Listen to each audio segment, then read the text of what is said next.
चलिए तो topic start कर रहे हैं। अपना टेक ओवर रेगुलेशंस वाला पार्ट चल रहा था।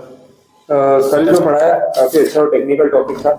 5A regulation 6A 6B wilful defaulter fugitive economic offender. तो इन सब में से आपको कुछ पूछना हो, कोई क्वेरी, कुछ नहीं समझ आया कल तक के पॉइंट्स? सर ये 15 पेज नंबर पे जो डी पॉइंट है वो प्राइस ऑफ डी हाँ, उसका जो सेकंड क्लॉज और थर्ड क्लॉज है उसके बीच में एंड है, तो दोनों फुलफिल करना है कि वो एंड क्लॉज? नहीं वो क्योंकि 1 2 एंड 3 है, ठीक है, बट ऊपर लिख दिया ना shall be higher of the following, तो बात वहां खत्म होगी। तीनों में से विच एवर इज हायर देखे तो तीनों ही जाएंगे, विच एवर इज हायर फिर उसमें से होगा। वैसा और होता तो फिर क्या होता, कोई भी एक कर लो चलेगा। एंड है तो वो सेंस में कि 1 2 and 3 and whichever is higher of the 3, तो वहां से वो टाइटल से ही शॉर्ट हो गया, उसमें कोई कंफ्यूजन नहीं है। और कुछ क्वेरी बाकी किसी पॉइंट में, लैंग्वेज में डाउट? चलो तो नेक्स्ट रेगुलेशन जो है वो शुरू करते हैं। रेगुलेशन नंबर 7 है, that is related to offer size. कितना ऑफर देना है वो बात हो रही है यहाँ पे। लैंग्वेज के साथ ही चलते हैं, ओरिजिनल लैंग्वेज है एक्ट की तो चीजें क्लियर होती जाएंगी। But it states that the open offer for acquiring shares to be made by the acquirer and the person acting in concert with him under Regulation 3 and Regulation 4 shall be for at least 26% of the total shares of the target company as of the 10th working day from the closure of the tendering period. तो ये 26% वाली बात कल भी हो रही थी कि कम से कम 26% आपको ऑफर देना पड़ेगा, ऑफर साइज उतना रखना पड़ेगा। तो वही टॉपिक है। Provided the total shares of the target company as of the 10th working day from the closure of the tendering period shall take into account all potential increases in the number of outstanding shares during the offer period contemplated as of the date of the public announcement. Provided further that the offer size shall be proportionately increased in case of an increase in the total number of shares after the public announcement, which is not contemplated on the date of public announcement. तो basic बात तो ये बोलती है कि आपको कितना offer size रखना है, 26%। तो उसके लिए रेफरेंस की डेट कौन सी देखी जाएगी?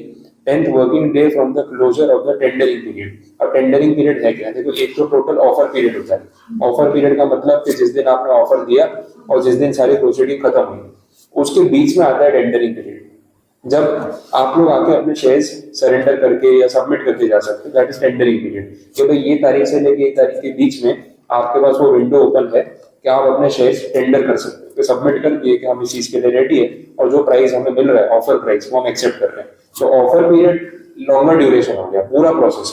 जिस दिन मैंने ऑफर दिया और जिस दिन सारा फॉर्मेलिटी कंप्लीट हुई, उसके बीच में ड्यूरेशन होता है टेंडर पीरियड, जिसमें आके आप अपनी सिक्योरिटीज देके जाओ, क्योंकि सारा काम procedure wise step by step होगा वैसा। तो यहाँ पे जो बोल रहे हैं उसमें जो रेफरेंस डेट है that is 10th working day from the closure of the tendering period. Tendering period खत्म होने के बाद 10वां वर्किंग डे वो रेफरेंस पॉइंट है, ठीक है। तो उस हिसाब से 26% आपको देखना होगा।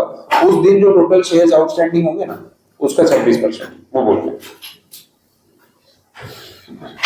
नेक्स्ट, प्रोवाइडेड दैट जो पहला प्रोविजन था, the total shares of the target company as of the 10th working day from the closure of the tendering period shall take into account all potential increases in the number of outstanding shares. इसका क्या मतलब है potential increases in the number of outstanding shares? बोले जो 10वां working day आप गिन रहे हो ना, टेंडरिंग पीरियड क्लोज होने के बाद जिस दिन टोटल शेयर्स कितने आउटस्टैंडिंग हो गए, उसका 26% तो कम से कम आपने ऑफर किया हुआ होना चाहिए, ये बात हो रही है। तो बोला उस दिन पे जितने भी शेयर्स एक्चुअल में आउटस्टैंडिंग है वो तो आपको कंसिडर करनी है। कुछ ऐसी सिक्योरिटीज जो कन्वर्टेबल वाली हो, कन्वर्टेबल सिक्योरिटी जो आपने पहले से इशू की है, जो पता है कि कन्वर्ट होने वाली है, तो वो उनकी वजह से टोटल नंबर ऑफ शेयर्स में इंक्रीमेंट आने की पॉसिबिलिटी। पोटेंशियल इंक्रीज का मतलब पॉसिबिलिटी। तो बैठे बैठे टोटल नंबर ऑफ शेयर्स कैसे बढ़ जाएंगे? उसमें एक पॉसिबिलिटी है कन्वर्टेबल सिक्योरिटीज आपने इशू कर रखी हो, तो अब वो जब कन्वर्ट हो जाएंगी तो डेट सिक्योरिटी इक्विटी में कन्वर्ट होगी, तो अपने टोटल नंबर ऑफ शेयर्स बढ़ जाएंगे। तो अगर ऐसा कुछ ऑलरेडी ऑनगोइंग है या कन्वर्ट होने ही वाला है, तो आपको उन कन्वर्टेबल्स को भी यहाँ पे टोटल शेयर्स में कंसीडर करना पड़ेगा और उस पे 26% देना पड़ेगा। इन शॉर्ट ऐसा बोल ये पॉइंट।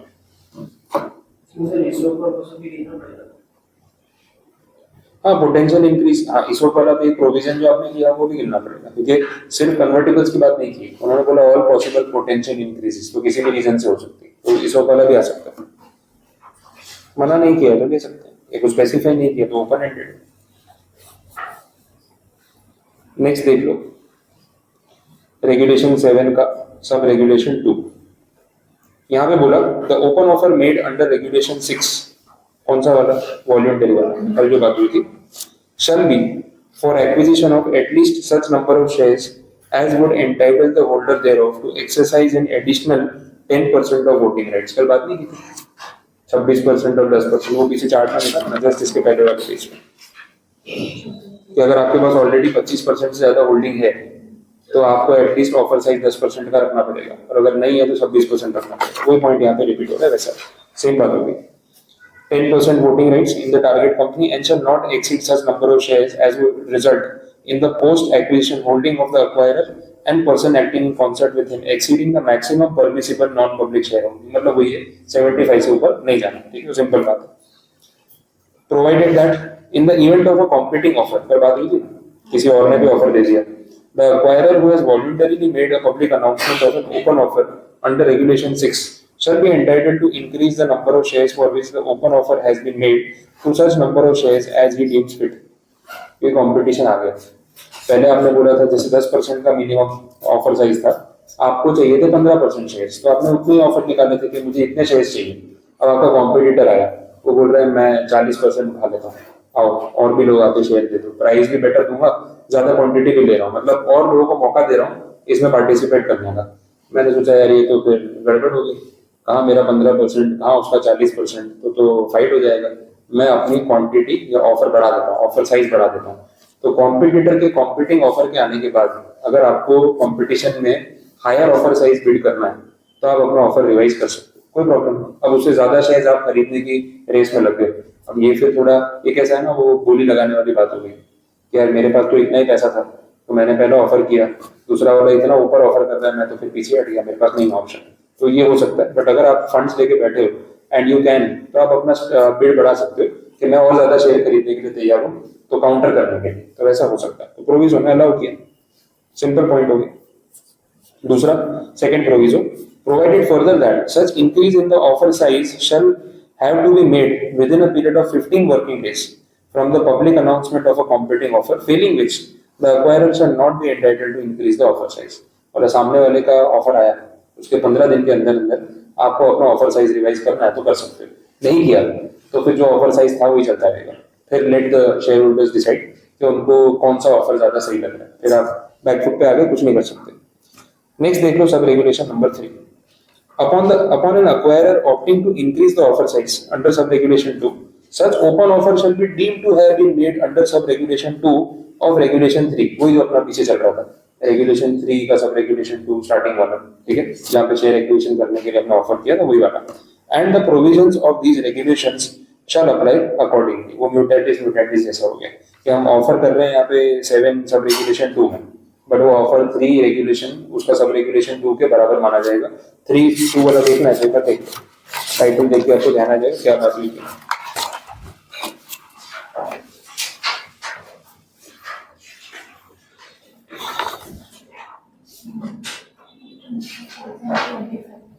पांच % से ऊपर गया तो ओपन ऑफर देना पड़ेगा, मतलब ये भी ओपन ऑफर ही है इन शॉर्ट, को ज्यादा टेक्निकल नहीं करना है इसको। जैसे वहां पे आप 3 सब रेगुलेशन 2 में 5% से ज्यादा स्टेक अक्वायर करने पे ओपन ऑफर दे रहे थे जो कंपलसरी था ना, तो ये भी वही ओपन ऑफर ही है। तो 3-2 के ओपन ऑफर में जो चीजें होती है इसको सेम लेवल पे आपको ट्रीट करना है, बस बाकी कुछ फर्क नहीं पड़ता उसमें। ठीक है, बात क्लियर होगी, छोटा सा पॉइंट है। आगे बढ़ते हैं। सब regulation 4, in the event the shares accepted in the open offer were such that the holding of the acquirer taken together with the PAC with him pursuant to completion of the open offer results in the shareholding exceeding the maximum permissible non-public shareholding। हो सकता है ना 75 से ऊपर चला गया, पीछे बात हुई तो क्या करें, अब 75 से ऊपर चला गया है तो आपको शेयर होल्डिंग वापस नीचे भी तो लाना पड़ेगा। तो 75 to 90 वाले का प्रॉब्लम है, अगर आप डीलिस्टिंग के लिए नहीं जा रहे हो और बाई चांस ये शेयर्स अक्वायर ओपन ऑफर में इतनी सारी एप्लीकेशन आ गई और आपका होल्डिंग 75 से ऊपर चला गया तो हमें पता है वो अलाउड नहीं, तो क्या करना पड़ेगा, एक गिवन टाइम लिमिट में कुछ शेयर्स ऑफलोड करके आपको 75 की लिमिट में वापस आना पड़ेगा। वो टाइम लिमिट जो यहाँ पे रहती है वही सिक्योरिटी कंट्रोल रेगुलेशन रूल्स 1957 जिसका रेफरेंस कल भी आ रहा था। तो टाइम लिमिट कुछ लिखी थी अपन ने ध्यान में, 12 महीने, ठीक है, 1 ईयर, यहाँ पे कोई 1 ईयर बोलो 12 महीने बोलो, तो 1 साल के अंदर अंदर आपको वो क्वांटिटी की लिमिट में आना पड़ेगा कि 75 से नीचे जाना है तो कुछ शेयर्स बेचने पड़ेंगे। तो बाई चांस ओवर एक्विजिशन हो गया है तो थोड़ा बहुत सेल ऑफ करके उसको ठीक कर दो। होता रहता है, देखो ये बोलने में आसान है सर ऐसे कैसे होगा, गिना तो होगा, या कोई 100 200 500 शेयर खरीदने की बात नहीं हो रही, लाखों शेयर होते हैं, बड़ी डील्स होती है, कितनी बार चीजें ऊपर नीचे हो जाती है, बॉर्डर लाइन पे हर कोई बॉर्डर लाइन पे चलता है ना, 75 बोला तो 74.96 तक जाऊंगा, तो 75 से थोड़ा क्रॉस हो गया, अब इतना तो वेरिएशन कभी कभी आ भी सकता है, ज्यादा ऑफर आ गए, कुछ नंबर्स में प्लस माइनस हो गया, वेरिएशन आ गया, तो बाद में आप उसको ठीक करते हो, तो ठीक करने के लिए आपको 1 साल या 12 महीने का टाइम देते हैं, उसमें आप शेयर्स बेच के प्रॉब्लम सॉल्व कर सकते हो वैसा। प्रोवाइडेड दैट में ना वही चीज दिख रही है जो हम कल बात कर रहे थे, डीलिस्टिंग वाली, देखें उससे कनेक्टेड है कि क्या।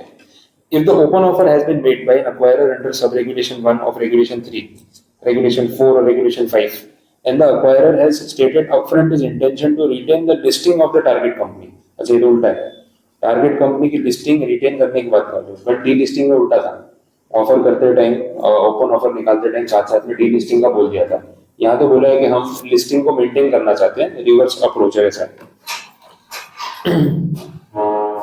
ठीक है, to retain the listing of the target company in the public announcement and the detailed public statement issued pursuant to an open offer in accordance with these regulations, the acquirer may alternatively undertake a proportionate reduction of the shares or voting rights to be acquired pursuant to the underlying agreement for acquisition, subscription of the shares or voting rights and the purchase of shares so tendered upon the completion of the open offer process, such that the resulting shareholding of the acquirer in the target company does not exceed the permissible limit। एकदम basic और common sense वाली बात है। देखो अभी मैंने आपको जो बोला स्टार्ट में, तो वैसे ही मैंने बोला कि भाई हमें डीलिस्टिंग के लिए तो जाना नहीं है, हम पहले से क्लियर। यहाँ बोला कि आपने अपफ्रंट ओपन ऑफर देते टाइम पहले बोल दिया कि हम लोग डीलिस्टिंग का कोई प्लानिंग नहीं कर रहे। इन शॉर्ट कंपनी लिस्टेड है जिसको हम अक्वायर कर रहे हैं, टारगेट कंपनी लिस्टेड है, तभी तो सेबी रेगुलेशंस की बात हो रही है, तो वो टारगेट कंपनी हमारे अक्वायर करने के बाद भी लिस्टेड ही रहेगी, हम डीलिस्टिंग में इंटरेस्टेड नहीं है। तो जब आप डीलिस्टिंग में इंटरेस्टेड नहीं हो तो यू आर वेरी श्योर कि 75 से ऊपर तो जाना ही नहीं है। जो डीलिस्टिंग का माइंड लेके चल रहा होता है वो 90 की कोशिश करता है, जो कल देख रहे थे, फिर 90 में फेल हो गया तो सेकंड अटेम्प्ट में ट्राई करता है, वो सब हमने देखा। लेकिन जिसका पहले से डीलिस्टिंग का कोई इंटेंशन नहीं है और वो अपफ्रंट क्लियर ही कर दे कि हमारा इंटेंशन नहीं है, तो भाई फिर वो 75 के ऊपर जा ही क्यों रहा है? बाई मिस्टेक चला गया है या डीलिस्टिंग में फेल हो गया है तो 75 के ऊपर गया होगा, तो 1 साल के अंदर अंदर शेयर बेच के वापस आ जाए, चलो बात समझ आ गई। लेकिन अगर उसने अपफ्रंट क्लियर कर दिया है कि हम तो जाने ही नहीं वाले, तो शेयर अक्वायर करते टाइम इस चीज का उसको ध्यान रख लेना चाहिए कि भाई 75 क्रॉस ना करे। बाई मिस्टेक एक अलग चीज होती है, बट अदरवाइज तो क्रॉस करना ही नहीं चाहिए। तो इन्होंने यहाँ प्रोविजो में ऐसा बोला है कि जब ओपन ऑफर दिया और लोगों ने शेयर टेंडर किए, तो बिफोर एक्सेप्टिंग द शेयर्स आप कैलकुलेशन कर लो, and if the calculation shows कि अगर हमने ये सारे शेयर एक्सेप्ट कर लिए तो टोटल 75 के ऊपर चला जाएगा, तो अभी रुक जाओ ना। तो इसमें आप क्या कर सकते हो, जिन लोगों ने जितने जितने शेयर ऑफर किए ना उसमें से प्रोपोर्शनेट बाई कर लो। समझ आ रही? अगर मैंने आप सबके पूरे ऑफर एक्सेप्ट कर लिए तो मेरा होल्डिंग हो जाएगा 80%, बट मुझे पता है कि मुझे डीलिस्टिंग के लिए नहीं जाना है और मैं खुला बोल चुका हूँ कि डीलिस्टिंग नहीं होगा, तो अगर मैं 80 वाले एक्सेप्ट करके फिर अभी 1 साल में 5% बेचने जाऊंगा तो सही नहीं लगेगा, फिर मैंने एक्सेप्ट ही क्यों किए। तो अगर मान लो ऐसा हो रहा है कि आप सबके ऑफर में से मैं 5-5% माइनस कर दूं, जिसने 100 ऑफर किए उसके 95 ले लिए, जिसने 80 ऑफर किए उसके 76 ले लिए, तो हो जाएगा विद इन 75। तो मैं आप सबको ऑफर में बोल दूंगा कि मैं प्रोपोर्शनेट बाय बैक कर रहा हूँ या प्रोपोर्शनेट एक्विजिशन कर रहा हूँ, क्योंकि पूरा ऑफर अगर अक्वायर करने गया तो 75 से ऊपर चला जाएगा, तो पहले प्रोरेटा बेसिस पे कर लो, तो ऊपर जाके फिर बेचने वाला काम नहीं करना पड़ेगा। वैसी बात होनी है, आपको प्रोविजो वापस पढ़ना है तो एक बार पढ़ के देख लो, इतना बड़ा लिखा है लेकिन बात बहुत शॉर्ट है। ओके, स्टोरी वहां पूरा रेगुलेशन 3 से खींच के लेके आए, पर बात ये है अपफ्रंट वाला पॉइंट हाईलाइट कर लेना कि आपने ऊपर वाले पॉइंट में क्या है ना, रेगुलेशन में अपफ्रंट वाली कोई बात नहीं बोली थी, इसमें बोला था कि ये सब ओपन ऑफर कंप्लीट करने पे अगर आपको पता चला कि यार 75 से ऊपर चले गए for any reason, one of the reason में भी डीलिस्टिंग इंटेंशन, तो फिर आपको 1 साल में वापस आना पड़ेगा। प्रोविजन में बोला कि जब आपने अपफ्रंट क्लियर कर दिया था इंटेंशन कि हम तो लिस्टेड ही रखने वाले टारगेट कंपनी को, तो फिर आप प्रोरेटा वाला अप्रोच पहले से फॉलो करना, वो ज्यादा सही दिखेगा।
चलो देखो, बोलो लैंग्वेज ऑफ क्लियर हुई, क्या बोल रहे हैं, आगे बढ़ते हैं।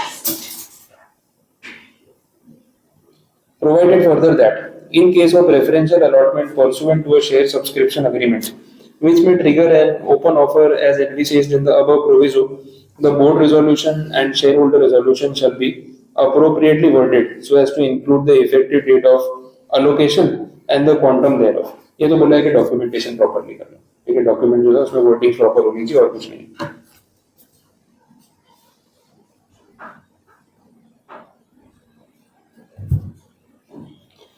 ठीक है, आगे बढ़े।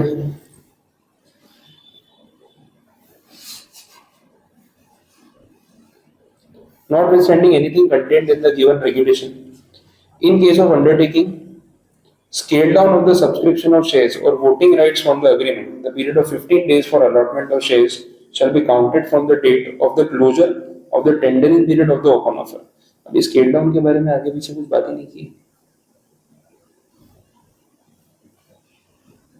देखता हूँ मैं क्या सेंस में बोला, एक बार वो पोर्शन पेंडिंग छोड़ देते हैं, उसका कंटेक्स्ट देखना पड़ेगा।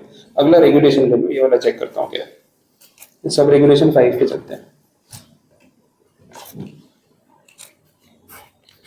It states that subject to regulation 5A, कल जो देखा डीलिस्टिंग वाला, the acquirer whose shareholding exceeds the maximum permissible limit pursuant to an open offer under these regulation shall not be eligible to make a voluntary delisting offer under the delisting regulations unless a period of 12 months has elapsed from the date of completion of the offer period.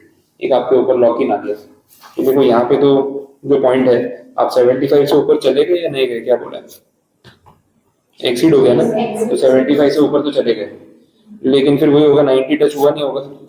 अब अगर आपको कोई voluntary delisting offer करना है, delisting regulation में इसके provisions हैं, यहाँ पे नहीं है, तो वो आप इमीडिएटली नहीं कर सकते। ये जो ऑफर पीरियड था ना, वो कंप्लीट होने के 12 महीने के बाद कर सकते हो, तो 12 महीने तक कहीं ना कहीं लॉक इन रहेगा, क्योंकि 12 महीने तक अपने पास वो ऑप्शन भी तो था फर्दर अटेम्प्ट का। तो अगर हो सकता है फर्दर अटेम्प्ट करवा, तो फिर पैरेलल नहीं हो जाएगा, मतलब एक तरफ ऐसा है आपने डीलिस्टिंग का फर्स्ट अटेम्प्ट किया, उस चक्कर में आप 75 पार कर गए, 90 नहीं पहुंचे, तो अब क्या करोगे, दूसरा अटेम्प्ट कब करना होता है, अगले 12 महीने में, कल बात हुई थी ना। अब वही अगले 12 महीने में आप दूसरा अटेम्प्ट भी कर रहे हो, फिर पैरेलली आप डीलिस्टिंग रेगुलेशन का कोई वॉल्यूंटरी डीलिस्टिंग का प्रोसीजर भी फॉलो कर रहे हो। पैरेलल दो चीजें कैसे हो सकती है, कोई एक ही कर सकता है ना। तो जब तक आपके पास यहाँ पे सेकंड अटेम्प्ट ओपन है फॉर नेक्स्ट 12 मंथ्स, तब तक बोला आप डीलिस्टिंग रेगुलेशन और वॉल्यूंटरी डीलिस्टिंग वाला रूल फॉलो नहीं कर पाओगे, ठीक है। एट अ टाइम सेम चीज करने के लिए दो जगह आपने एप्लीकेशन कर दिया, तो वो कैसे होगा, कंफ्यूजन हो जाएगा। तो ये 12 महीने सेकंड अटेम्प्ट के लिए आपके समझ लो हॉल्ट है। अब इस 12 महीने में आप यहीं पे 90% बढ़ाने वाली कोशिश कर लो, जो कल हमने देखा वो ना हो, तो उसके बाद फिर डीलिस्टिंग रेगुलेशन में आपके पास एक चांस रहेगा, यहाँ से फिर आप बाहर हो जाओगे, इसमें कोई थर्ड चांस तो मिलेगा नहीं वैसे। तो क्लैश ना हो जाए ना, इसके लिए ये टाइम लिमिट ब्लॉक कर देगा।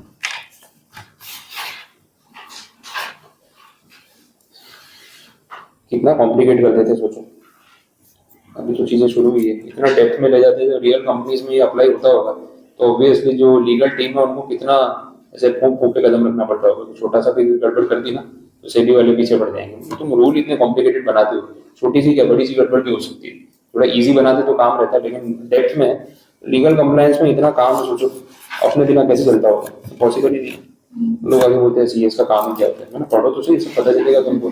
सीएस कितने सीएस लग जाएंगे इतना काम करने के लिए, कभी भी खत्म नहीं होगा, और वो रियलिटी है। लेकिन जो इस फील्ड से कनेक्टेड नहीं है उनको नॉलेज ही नहीं है, तो उनको लगता है अपने पास तो ऐसी डिग्री लेके बैठा कोई काम ही नहीं है। तो ये सब अप्लाई करने बैठोगे तो मालूम पड़ेगा, पूरी टीम कम पड़ जाती है दिमाग लगाने के लिए। और बहुत सारे ग्रे एरियाज हैं लॉज में, प्रैक्टिकली भी प्रैक्टिसिंग वालों से बात होती है ना, बोले यार ये प्रोविजन पढ़ो, इसमें कुछ लिखा ही नहीं है, क्या करना है। तो उसके लिए हमें इतने लोगों से डिस्कशन करना पड़ता है, प्रोफेशनल ग्रुप में मैसेजेस चलते रहते हैं, एक दूसरे से पूछ रहे हैं, पूरी कम्युनिटी बनी है सूरत के भी अपने जितने प्रैक्टिसिंग मेंबर्स हैं, ग्रुप में क्वेरी डाल देते हैं कि यार मेरे क्लाइंट का ये मैटर है, ये हो रहा है, रूल में कुछ लिखा ही नहीं है, सेक्शन में कुछ लिखा नहीं, क्या करें। सीनियर मेंबर्स भी उनके पास कोई केस आया तो बता देते हैं कि हमने तो ऐसे किया था, ये सेक्शन में इस तरीके से कर सकते हैं, ये मिसिंग है या ऐसे इंटरप्रेट करना है। तो बहुत सारे ओपन एंडेड पॉइंट्स भी है जहाँ पे क्लैरिटी नहीं है। तो आप ऐसा सोचोगे लॉ तो इतना सारा बना हुआ है, इतना डेप्थ में है, तो हर सवाल का जवाब तो एक्ट में लिखा ही होगा, पढ़ते ही मिल जाएगा, ऐसा नहीं होता है। तो बहुत जगह आप चीजों को रिलेट करते हो ना, तो बोले यार इस पॉइंट के बारे में प्राइवेट कंपनी के लिए कुछ नहीं बोला है, पब्लिक के लिए कुछ बोला है, अब कैसे इंटरप्रेट करें। सेक्शन में देखा तो कुछ नहीं है, रूल में जाके चेक किया तो भी कंफ्यूजिंग लैंग्वेज है, फिर गाइडेंस नोट पढ़ रहे हैं तो उसमें भी क्लैरिटी नहीं है, क्या करेंगे, फिर केस लॉ ढूंढो, तो आप अकेले भी कितना रिसर्च करोगे। तो कितनी बार क्या कम्युनिटी में पूछना पड़ता है, क्या देख लो किसी ने कुछ किया हो पहले काम तो बता दो। अब इसमें ये भी नहीं है कि दूसरा वाला बोलेगा मैं क्यों बताऊं उसको, ऐसा होना नहीं चाहिए। तो प्रोफेशनल जो नॉलेज शेयरिंग तो होना चाहिए ना, तो वो अच्छी बात है। जब ग्रुप में पोस्ट आता है ना, तो जो लोग हैं सीनियर्स वो लोग गाइड करते हैं कि नहीं इसमें ऐसा होना चाहिए, हमारा ये केस रिफर कर लो, इसमें पॉइंट हो चुका है। तो एटलीस्ट जो जूनियर्स है उनको गाइडेंस देना आपका काम है। और प्रोफेशन में ऐसा है भी नहीं कि यार मैं इसको क्यों बताऊं, मेरे क्लाइंट ले जाएगा, होने नहीं वाला है। क्योंकि प्रोफेशन में आपके पास भी उतना ही टाइम है जितना सामने वाले के पास है। कोई पूरे सूरत की सारी कंपनियां एक सीएस को लेकर बैठ नहीं जाएगा, पॉसिबल ही नहीं है। तो काम तो बढ़ता ही है। तो जितना नॉलेज शेयरिंग होता है उल्टा उससे पूरी कम्युनिटी स्ट्रांग होती है। तो वो चीज होनी चाहिए। तो काम बहुत पड़ा हुआ है, और ये सब चीजों में तो इतने इतने माइनर माइनर पॉइंट्स आते हैं, ढूंढते रहोगे आप, तो लर्निंग प्रोसेस कभी खत्म नहीं होगा वैसे। चलो, तो इसके साथ आपका रेगुलेशन नंबर 7 कंप्लीट हुआ। बस वो बीच में दूसरा जो पॉइंट था वो पेंडिंग छोड़ा है, वो चेक कर लेता हूँ, स्केल डाउन वाला क्या है। बाकी यहाँ तक उसको रेगुलेशन 7 पूरा कंप्लीट। चलो अब आगे बढ़ते हैं। इसके बाद नेक्स्ट अब आ रहा है आपका regulation number 8। This is related to offer price. देख लो सब रेगुलेशन कितने हैं। तो ये पिक्चर तो 2 पार्ट में चलेगी, 17 सब रेगुलेशन। हाँ, और एंड तक जाते जाते मेहनत हो जाएगी, क्योंकि इंटरनली काफी पॉइंट्स है। तो ये भी 5A पढ़ाया था कल, वैसे ही आराम से चलेगा, एक एक करके जाएंगे। अंदर थोड़ी कैलकुलेटिव पॉइंट्स भी समझाने तो मजा भी आएगा। तो वैसा है तो काफी इंटरेस्टिंग है। ऑफर प्राइस की बात हो रही है। अब प्राइस मतलब फिर कैलकुलेशन, पैसों की बात हो रही है, तो इसमें प्रॉपर गिनती लगाना जरूरी है। तो उसके लिए इतनी सारी कंडीशन डाली हुई है, तो एक एक करके समझते हैं एग्जैक्टली है क्या। रेगुलेशन 8 का कल रेफरेंस भी आ रहा था जब हम देख रहे थे ना कि offer price should be regulated calculated as per regulation 8, वो यही वाला। तो सब रेगुलेशन 1 बोल रहा है the open offer for acquiring shares under regulation 3, 4, 5 और रेगुलेशन 6 सब में एप्लीकेबल हो गया। shall be made at a price not lower than the price determined in accordance with sub-regulation 2 or 3 as the case may be। अभी next वही पढ़ेंगे। 2 जो है ना, वो उस पॉइंट पे बात करता है जहां पे एक हमने कल देखा था डायरेक्ट एक्विजिशन, एक इनडायरेक्ट एक्विजिशन, रेगुलेशन 5। ठीक है, तो डायरेक्ट वाला जो है ना, वो इसके लिए 8 का सब रेगुलेशन 2 रेलेवेंट है। और जो इनडायरेक्ट एक्विजिशन है, जो 5 सब रेगुलेशन 2 को पार नहीं कर पाया। 5 सब रेगुलेशन 2 में हमने देखा कि जो इनडायरेक्ट एक्वेशन होते हैं उसमें भी अगर वो 3 में से कोई पैरामीटर 80% वाला क्रॉस हो जाए, that is deemed to be direct. But जो डीम्ड टू बी डायरेक्ट नहीं बना वो तो इनडायरेक्ट ही रह गया। तो जो इनडायरेक्ट वाला है उसमें आएगा 8 सब रेगुलेशन 3। ठीक है, इनडायरेक्ट वाले के लिए है 8 सब रेगुलेशन 3, और बाकी के डायरेक्ट वाले के लिए 8 सब रेगुलेशन 2। तो बार बार इस पूरे रेगुलेशन में सब रेगुलेशन 2 और 3 एज द केस में भी, 2 और 3 एज द केस में भी, वो चलता रहेगा। तो उसका सिंपल मतलब है डायरेक्ट और इनडायरेक्ट एज द केस में भी, simple.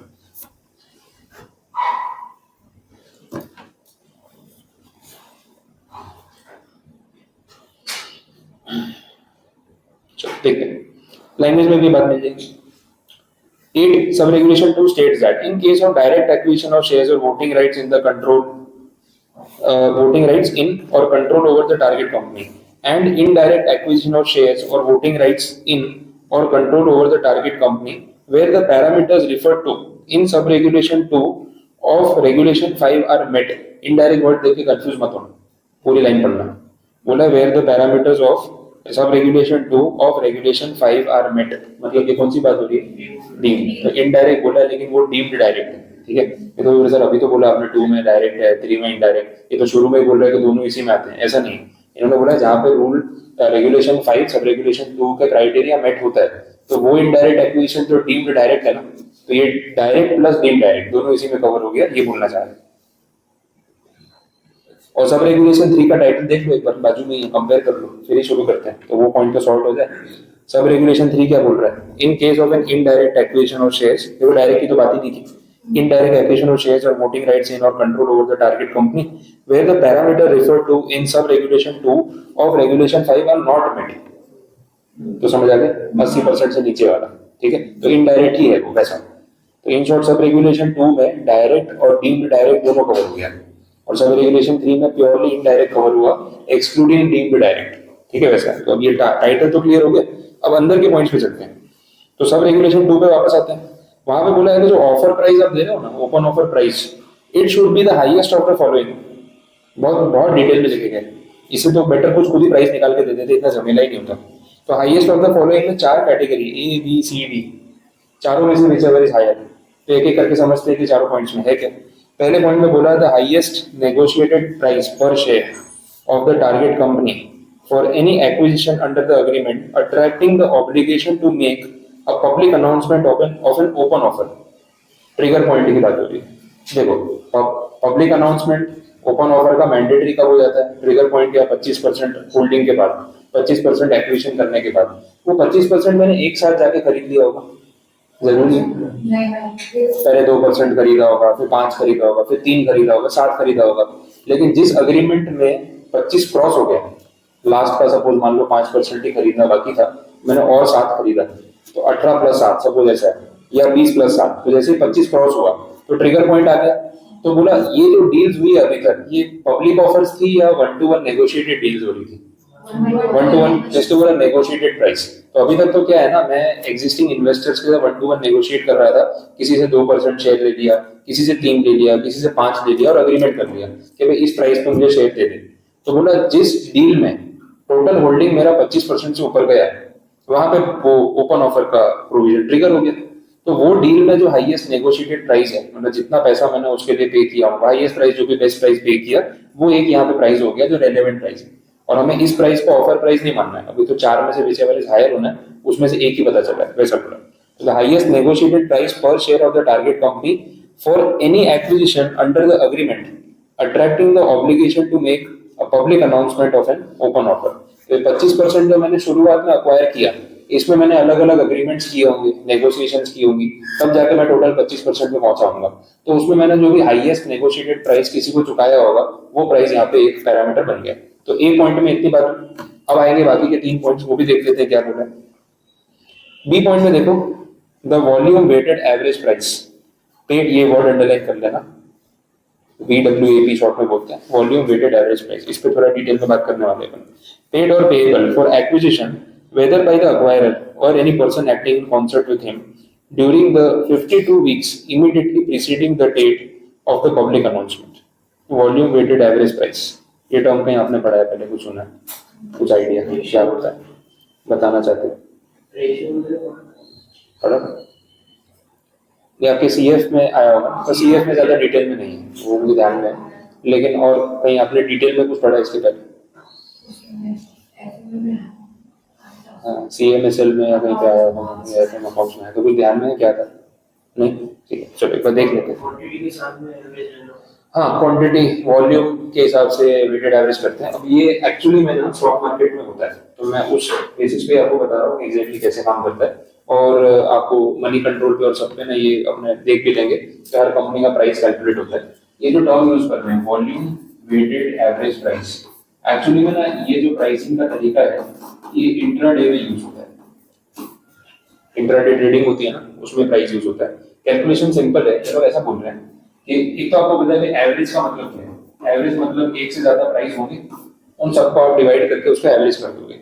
Volume weighted average price but weighted average. Now you know weighted average जैसे ही आता है मींस हम सिंपल एवरेज नहीं करेंगे, हम कुछ वेट्स मल्टीप्लाई करेंगे। अब मैं नॉर्मली क्या करते हैं, जब सिंपल एवरेज निकालते हैं तो सिंपल एवरेज में आता है कि जितनी भी ऑब्जर्वेशन होती है उन सबको प्लस किया और divide by number of observation, यही होता है।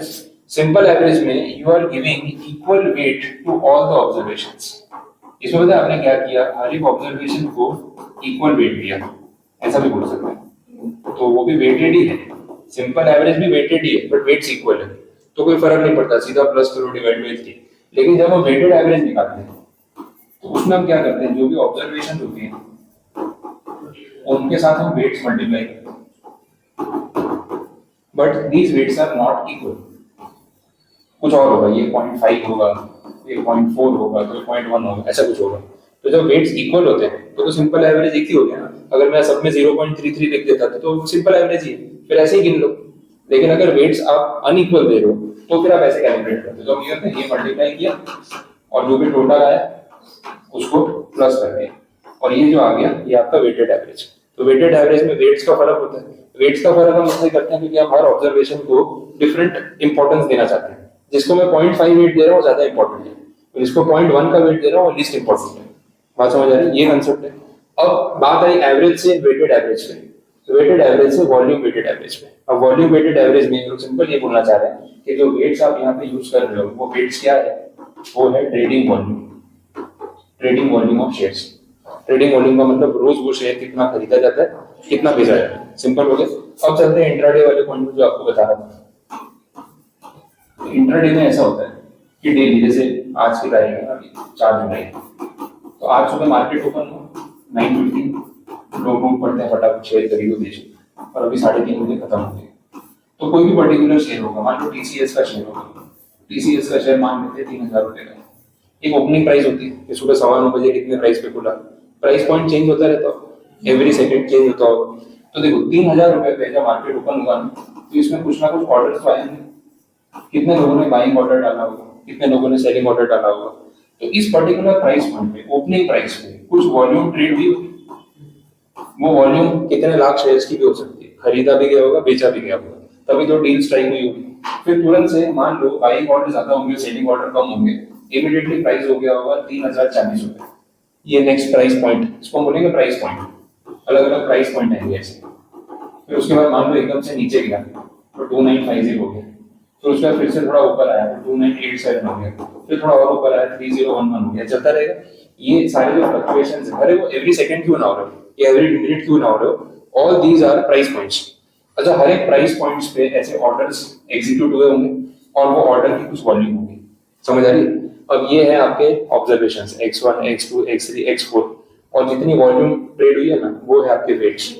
Every price point that may be at a gap of 1 second, it may be at a gap of 5 seconds, फर्क नहीं पड़ता, क्योंकि मार्केट में तो प्राइस रियल टाइम में फ्लक्चुएट होता है और डील्स अलग अलग प्राइस पॉइंट पे होती रहती है। अच्छा, वो आपको पता है मैचिंग कंसेप्ट होता है, बायर्स अपनी बिड डालते हैं, सेलर्स अपनी बिड डालते हैं, बिड आमने सामने जो सॉफ्टवेयर है वो ट्रैक कर देता है।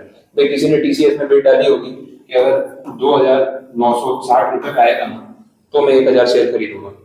अब सामने सेलर भी तो होंगे, अगर किसी ने, सेलर ने डाला होगा कि मैं 2,960 पे 1,500 शेयर बेचने के लिए रेडी हूँ, किसी ने डाला होगा 1,000 मुझे बाई करना है, तो सॉफ्टवेयर मैच कर देता है कि भाई ये बाइंग ऑर्डर आया है, ये सेलिंग ऑर्डर आया है, ये प्रोसेस कर देगा, वो तुरंत आपको 1,000 शेयर अलॉट करके दे देगा। इसके 500 अभी भी बिकने बाकी होंगे, बट 1,000 बिक जाएंगे। और आपको पता है ऑर्डर तो पूरा दिन के लिए ओपन रहता है, डे ऑर्डर होता है, तो पूरे दिन में कोई तो बायर सेलर मिल ही जाएगा और वो मैचिंग हो जाता है। और ये इतना क्विक होता है क्योंकि ऑटोमेटेड है, मैन्युअल नहीं, तो सारा सॉफ्टवेयर ही काम कर रहा है। तो ये सारे प्राइस पॉइंट्स अलग अलग, इन पे अलग अलग वॉल्यूम में ट्रेड हुआ होगा। तो जो वॉल्यूम वेटेड एवरेज प्राइस निकलता है ना, वो इन सबको मल्टीप्लाई करके इनका वेटेड एवरेज निकलता है। This is the volume weighted average price. और ये भी रियल टाइम में फ्लक्चुएट होता जाएगा जैसे जैसे ये डेटा बढ़ता जाएगा। तो डेली अगर आप मार्केट ट्रैक करते हो ना, तो एवरी मिनट वो वेटेड एवरेज प्राइस जो है वो भी ऊपर नीचे होता रहता है। अब बोले सर हमारे क्या काम आता है, ये इंट्राडे वाले ट्रेडर्स के काम आता है। अगर मान लो टीसीएस का अभी इस मिनट का ये जो प्राइस है, ये चल रहा है 3,045 रुपए, ये एवरेज है, रियल टाइम प्राइस नहीं है, ये एवरेज प्राइस है। और अभी आपको कोई ये शेयर बेच रहा है 3,055 रुपए में, तो आपको नहीं खरीदना चाहिए। क्यों ऐसा? देखिए पूरे दिन का अभी तक का जो एवरेज प्राइस है वो है 3045, और सेलर आपको कोट कितना कर रहा है, 305। ठीक है, 305 है, तो महंगा नहीं पड़ गया आपको। एवरेज प्राइस पूरे दिन का 3,045 और आप कितने का खरीद रहे हो, 3,055।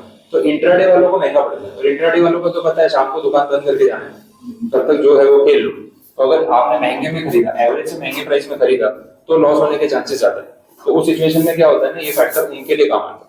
तो दिस इज एन इंडिकेटर कि क्या प्राइस पॉइंट पे खरीदना चाहिए और क्या प्राइस पॉइंट पे नहीं। तो पता चलो वॉल्यूम वेटेड एवरेज प्राइस पे ये देखना, ये ठीक है। तो ये पॉइंट क्लियर हो गए। चलो अब रियल टाइम केसेस में कैसे होगा। जब मार्केट तो बंद हो गया इस पॉइंट में, तो वो फ्लक्चुएशन तो नहीं दिखेगा आपको, लेकिन फैक्टर बता सकता हूँ।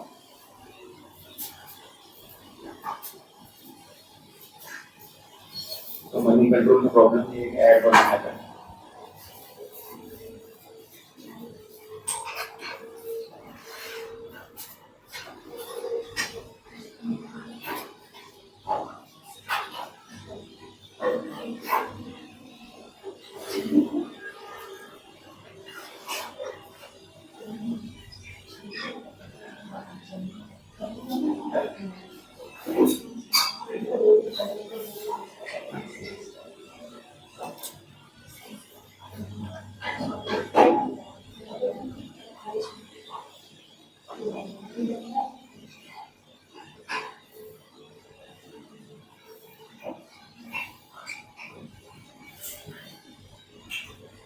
देखो ये डेटा है आज का डे रेंज।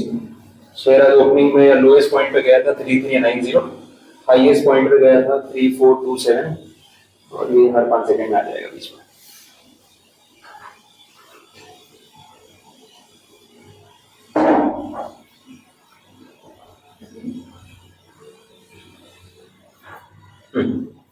तो ये रेंज है।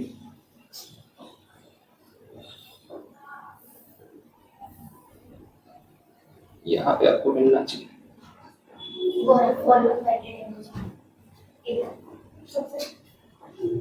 ये दिख रहा है? This is volume weighted average price of today 3413.9।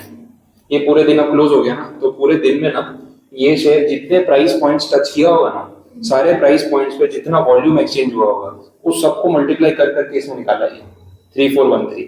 तो ऐसा है कि आज के दिन में जब भी कोई ट्रेडर ट्रेड कर रहा होगा, इंट्राडे कर रहा होगा, तो ये भी तो रियल टाइम में फ्लक्चुएट हो रहा होगा इमीडिएटली। तो अगर ये 3413 दिख रहा है तो ये तो एवरेज प्राइस है, ये रियल प्राइस शेयर का नहीं है ना। रियल प्राइस जो है वो उस पॉइंट पे कुछ अलग भी हो सकता है। देखो 3413 और 3419 ये क्लोजिंग प्राइस है और वो पूरे दिन का एवरेज प्राइस है। तो अगर मार्केट बंद होते होते अगर आपको ये शेयर इस प्राइस पे मिल रहा है और आप खरीद रहे हो, तो you are buying it at a higher price than the average. पूरे दिन का एवरेज क्या आया 3413, पूरे दिन में जितने ट्रेड हुए उसमें एवरेज प्राइस आया 3413 और आपने कितने में खरीदा 3419 में, तो आपने महंगा खरीद लिया। तो इंट्राडे वाले जो शॉर्ट टर्म ट्रेडिंग के लिए बाई सेलिंग करते हैं ना, वो लोग इसको एज अ पैरामीटर देखते हैं कि यार आज की एवरेज से महंगा बिक रहा है, अभी इस मिनट पे खरीदना सही नहीं है। लेकिन आज की एवरेज 3413, एकदम से प्राइस ड्रॉप आया 3410, ले ले फटाफट ले ले, एवरेज से सस्ता पड़ रहा है। वन ऑफ द पैरामीटर है वैसा होता है। तो ये कंडीशन होगी।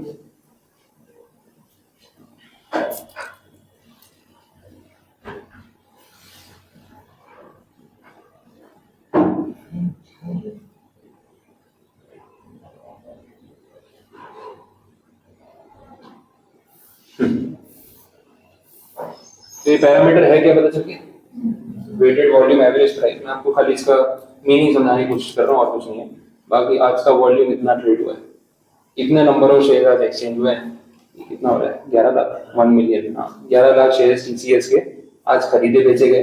ये आज के दिन का लो था या आज के दिन का हाई है, ये तो वो अपनी सर्किट की लिमिट हो गई, वो सब चीजें दे रखी है।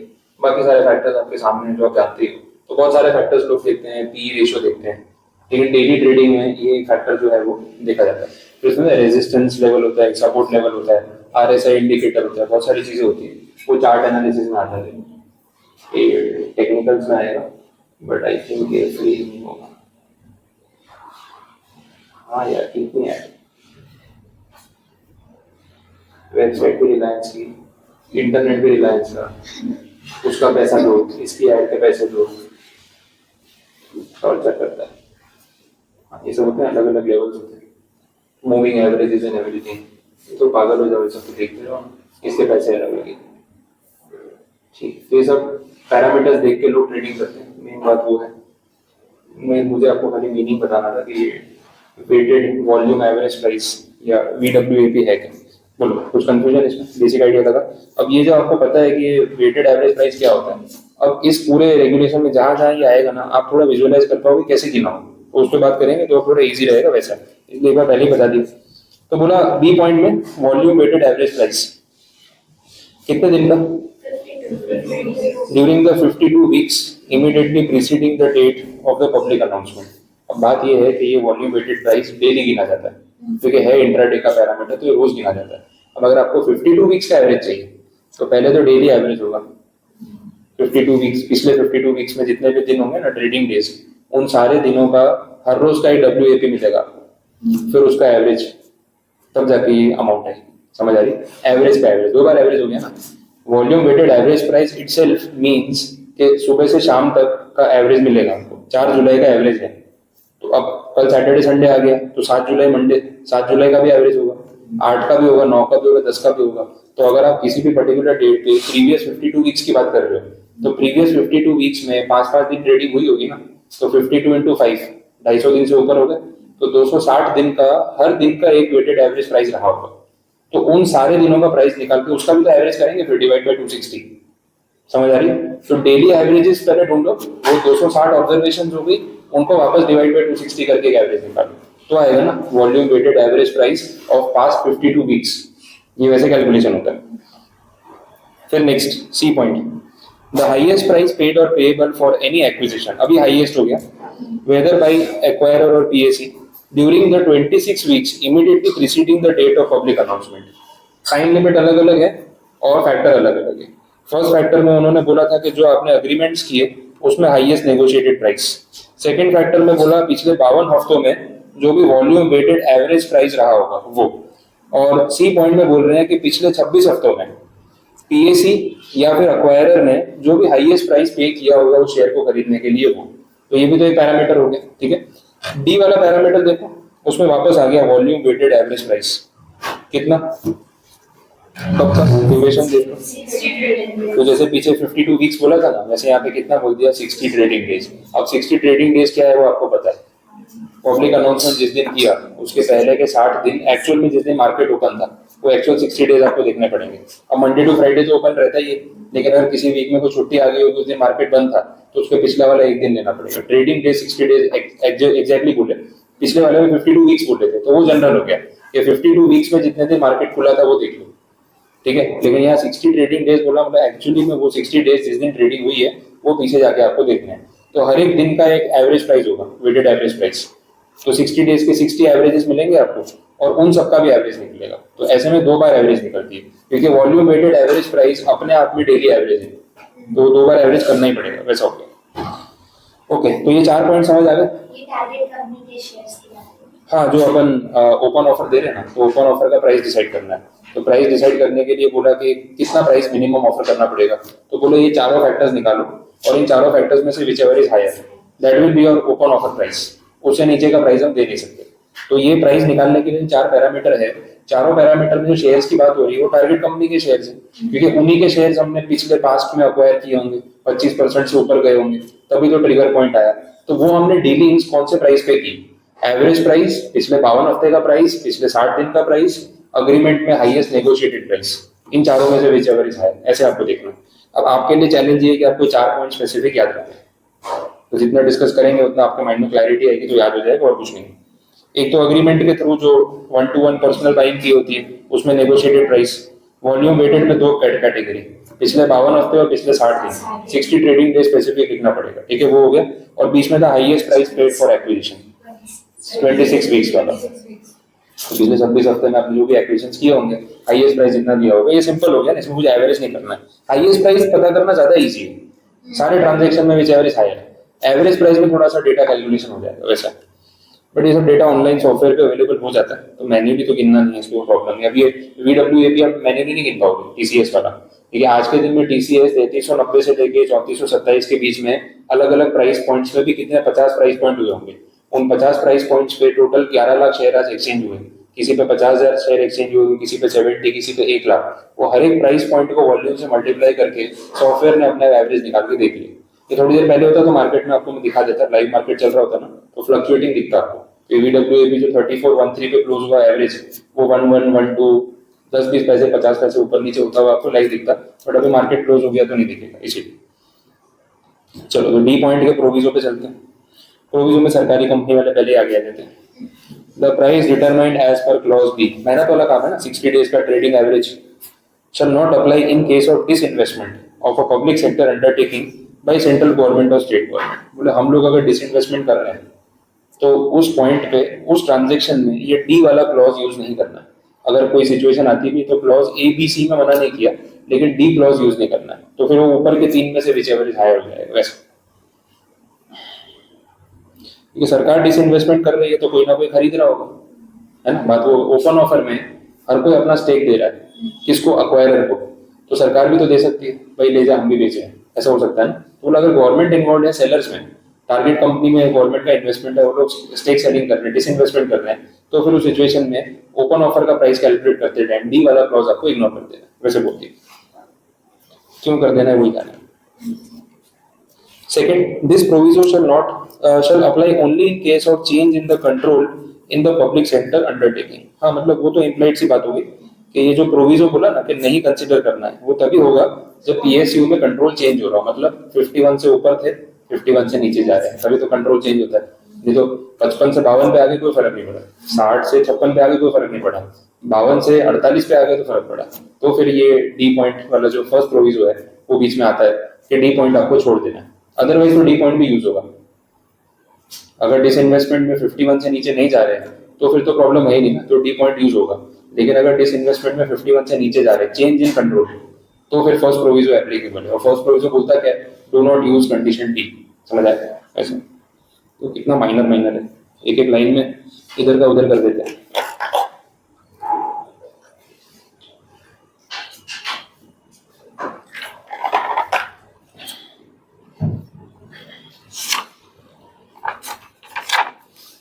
कहाँ पहुंचे हैं देखो, अभी सब रेगुलेशन 2 ही खत्म हो गए। चलो आगे बढ़े। तो ये 4 पॉइंट्स थे। इसके बाद मीनिंग समझाया, डिसइन्वेस्टमेंट क्या होता है वो अपने को पता है, अपन ने बात कर ली अभी। फ्रीक्वेंटली ट्रेडेड शेयर्स का मतलब क्या होता है, बार बार ये टर्म आता है, frequently traded shares on the listed stock exchange, recognised stock exchange. What do you mean by frequently traded shares? Specific definition है उसमें, इन्होंने ऐसा बोला कि कोई भी पर्टिकुलर कंपनी है जिसके शेयर्स स्टॉक एक्सचेंज पे लिस्टेड है, तो उसके जितने टोटल शेयर्स आउटस्टैंडिंग है, मार्केट में जितने शेयर घूम रहे हैं, उसके एटलीस्ट 10% शेयर्स ट्रेड हुए होना जरूरी है वॉल्यूम वाइज। कब? पिछले 12 महीनों में, 12 कैलेंडर मंथ्स। ठीक है, तो पिछले 12 महीनों में अगर आपकी कंपनी में टोटल 10 लाख शेयर है तो एटलीस्ट 1 लाख शेयर भी खरीदे बेचे गए होंगे ना। तो बोला ठीक है, इट इज फ्रीक्वेंटली ट्रेडेड। बहुत नॉमिनल सा क्राइटेरिया रखा है, कोई बड़ा नंबर नहीं रखा है वैसा। 10% इज अ डिसेंट नंबर, उतना तो अचीव हो जाने के चांसेस किसी के भी रहेंगे। जो जितने भी शेयर आपने इशू कर रखे हैं, टोटल नंबर ऑफ शेयर जो भी हैं रजिस्टर ऑफ मेंबर्स में, उसमें ऐसा कुछ नहीं है खाली प्रमोटर वाले ही या आउटसाइड, ऐसा कुछ भी नहीं है। जितने शेयर एग्जिस्ट करते हैं that is total number of share. उसमें एक्सक्लूडिंग प्रमोटर होल्डिंग नहीं बोला। प्रमोटर के पास भी शेयर, वो भी तो खरीद सकता है, बेच सकता है। तो टोटल नंबर ऑफ शेयर जो एग्जिस्ट करते हैं उसका 10%, सिंपल वैसे बोलती है। Provided that where the share capital of a particular class or shares of the target company is not identical throughout such period, the weighted average number of total shares of such class shall represent the total number of shares। हाँ, बात तो आई गई। आप बोलो sir ऐसे थोड़ी होगा कि पिछले 12 महीने से टोटल उतने के उतने शेयर थे, 12 महीने में और इक्विटी इशू हुई होगी, ऐसा हो सकता है? बाईबैक हुआ होगा, ऐसा हो सकता है? कैपिटल रिडक्शन हुआ होगा, ऐसा भी हो सकता है? तो शेयर ऊपर नीचे भी तो हुए होंगे। बोले बस, तो जैसे शेयर ऊपर नीचे हुए फिर से आ गया एवरेज। ठीक है, समझ आ गया? तो कैलकुलेट करते करते थक जाओगे। बोल दिया ना, weighted average number of total shares of such class shall represent the total number of shares. तो हर दिन पे देखना पड़ेगा कि शेयर प्लस माइनस हुए। तो अगर पूरा 12 महीना 365 दिन 10 लाख के 10 लाख शेयर ही थे मार्केट में, तो बात अलग है। लेकिन कभी राइट शेयर इशू कर दिए, कभी बोनस में डबल कर दिए, कभी स्प्लिट कर दिए, कभी एफपीओ निकाल दिया, कभी बाईबैक कर लिया, तो प्लस माइनस हुआ होगा ना, तो फिर वेटेड एवरेज देना पड़ेगा वैसा। नेक्स्ट ई पॉइंट, वो डी पॉइंट तक तो अपन पहुंचे ही थे, ये उसके अंदर का एक्सप्लेनेशन था। अब ई पॉइंट पे आ गए, where the shares are not frequently traded. अब शेयर फ्रीक्वेंटली ट्रेड हुए ही नहीं है, मतलब 10% से नीचे वाला क्राइटेरिया है, तो फिर प्राइसिंग कैसे करें? तो उसमें बोल दिया कि आपको दूसरे ऑप्शंस पे जाना पड़ेगा, बुक वैल्यू पैरामीटर्स पे। जो शेयर्स फ्रीक्वेंटली ट्रेड होते हैं उनके लिए तो पीछे वाले 4 पॉइंट थे अपने पास, उसमें से हाईएस्ट ले लो, कोई प्रॉब्लम ही नहीं है। लेकिन जो शेयर फ्रीक्वेंटली ट्रेड ही नहीं होते उसमें फिर अपने पास वेटेड वॉल्यूम, एवरेज प्राइस और ये सब कहाँ से मिलेगा? तो उसमें दूसरा ऑप्शन क्या है, बुक वैल्यू पैरामीटर है, कंपेरेबल ट्रेडिंग मल्टीपल, जैसे पी रेशियो या ऐसा कुछ, पीबी रेशियो, वो सब ले लो जो बुक्स में अवेलेबल होंगे, तो उनके बेसिस पे भी वैल्यूएशन हो सकती है। और लास्ट पॉइंट आ गया इसका, द पर share value computed under sub regulation 5 if applicable. Sub regulation 5 आगे आएगा। तो ये जो 6 पॉइंट्स थे सारे एप्लीकेबल होंगे ना, विच एवर इज हायर के लिए उन्होंने 4 तक तो रोका नहीं है, ए से लेके एफ तक ये 6 के 6 पॉइंट्स एप्लीकेबल होंगे, और इन सब में से देखना पड़ेगा विच एवर इज हायर। तो अगर कंपनी के शेयर्स फ्रीक्वेंटली ट्रेडेड है तो ए से लेके डी तक वाला डेटा मिल जाएगा। अगर फ्रीक्वेंटली ट्रेडेड नहीं है तो ई पॉइंट में आपको बुक वैल्यू निकाल के देखनी पड़ेगी। और अदरवाइज एक लास्ट ऑप्शन और दे दिया कि अगर सब रेगुलेशन 5 एप्लीकेबल होगा तो उसमें जो पर शेयर वैल्यू उस रेगुलेशन के हिसाब से आई होगी वो भी यहाँ पे यूज हो सकती है। तो आउट ऑफ 6 पैरामीटर्स हमें सिलेक्ट करना है विच एवर इज हायर। तो ये काफी डिटेल्ड कैलकुलेशन होगा इन प्रैक्टिस। बोलो, अब कुछ कंफ्यूजन पता चला? ये सब रेगुलेशन 5 आगे पढ़ेंगे, वो बात क्लियर हो जाएगी, तो मैं अभी बीच में नहीं जा रहा उस पर। अब सब रेगुलेशन 2 यहाँ पे आपको कंप्लीट हुआ। अब आ गया sub regulation 3। Sub regulation 3 for indirect acquisitions, जिसमें डीम्ड वाला कवर नहीं होता वैसा। इसमें भी सेम है, विच एवर इज हायर, और उसमें इंटरनल कंडीशंस ए से लेकर कहाँ तक जा रही है। एफ तक। सिमिलरिटी है कि कुछ फर्क है कहीं पे, वो एक बार 1 to 1 कंपेयर करना पड़ेगा। फर्स्ट पॉइंट तो पूरा सेम, अंदर की लैंग्वेज भी देख लेना। कभी कभी अंदर चेंज होता है, पता नहीं चलती है। हाँ देखो, नंबर ऑफ वर्ड्स देखोगे तो मालूम पड़ेगा। फॉन्ट साइज तो सेम ही लिया मैंने, तो उसमें तो फर्क आना नहीं चाहिए। बी वाला सेम है, बी ई वाला है वो पीछे डी का वैसा है। हाँ, और डी वाला ठीक हो गया वो। डी चेंज है। देखो बी वाला जो पॉइंट है ना, उसमें तो बोल दिया था during the 52 weeks immediately preceding the date of public announcement. यहाँ पे बोला है 52 weeks immediately preceding the earlier of, है अंदर कंडीशन में चेंज है, वो पैराग्राफ के साइज से दिख रहा है। Earlier of the date on which the primary acquisition is contracted and the date on which the intention or the decision to make the primary acquisition is announced in the public domain. Primary acquisition का क्या मतलब है? Word में आया, मैं लिखता हूँ उसके ऊपर डेफिनेशन जैसी हो ना, इसमें दिया है लास्ट में उन्होंने, नहीं कुछ लिखवाने जैसा हो तो मैं लिखवा देता हूँ, क्योंकि एक्सप्लेनेशन में दिया हुआ है, देखो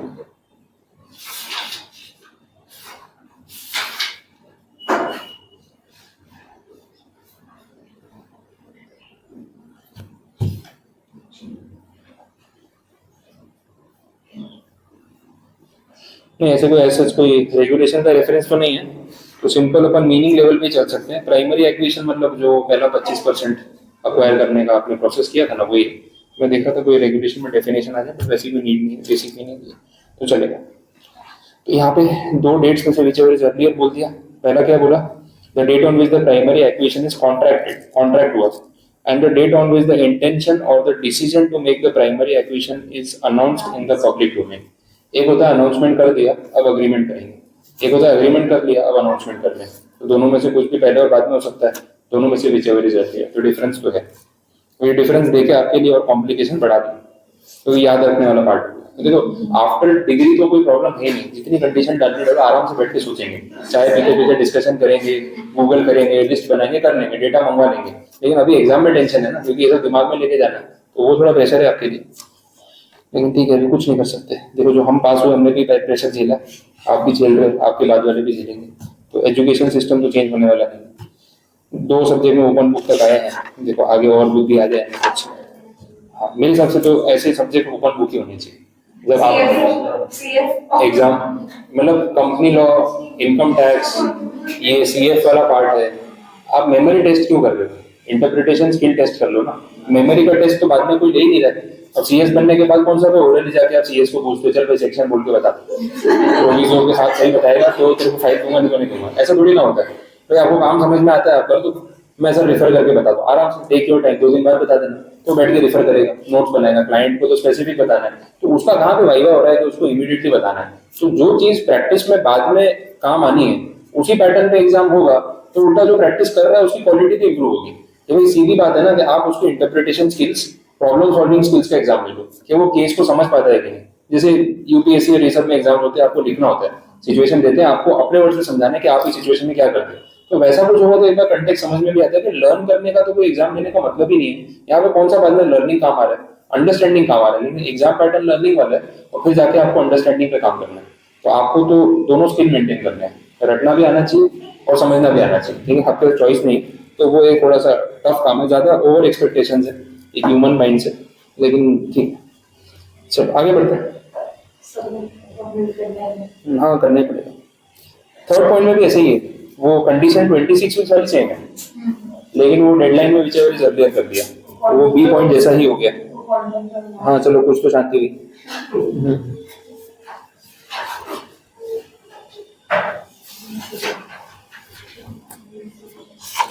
बी पॉइंट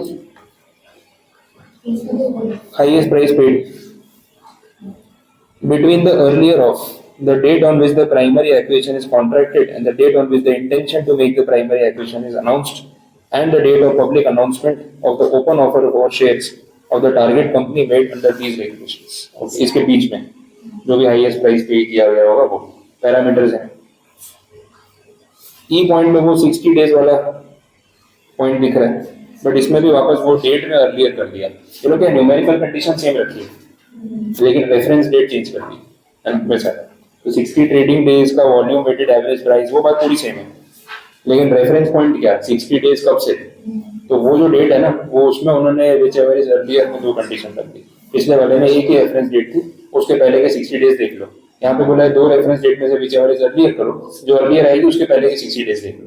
तो रेफरेंस पॉइंट आपसे गिनवा रहे हैं, पहले रेफरेंस पॉइंट डायरेक्ट दिया था, उतना फर्क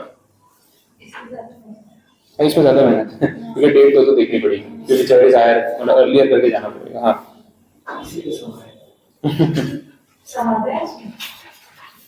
सम तो नहीं आएगा, प्रोविजन आएगा तो लॉस के फॉर्म में केस ही आएगा। सम सुन के और डर गई बोले सम कहाँ से आ गया। प्रोविजन सेम है दो, उसका फॉर्मेट वही है, एफ पॉइंट सेम है, थोड़ा तो मैचिंग हो गया। तो 50% तो दोनों रेगुलेशन सब रेगुलेशन मैच करते हैं, बट सेकंड हाफ में इंटरवल के बाद पिक्चर चेंज हो जाती है। इंटरवल तो सही चल रहा है 52 हफ्ते 26 हफ्ते, वहां तक सब ठीक है नेगोशिएट, पर नीचे वो जो इंटरवल के बाद की स्टोरी है ना, क्लाइमैक्स चेंज हो जाता है वैसा। ठीक है चलो, तो सब रेगुलेशन 3 भी यहाँ पे क्लियर है।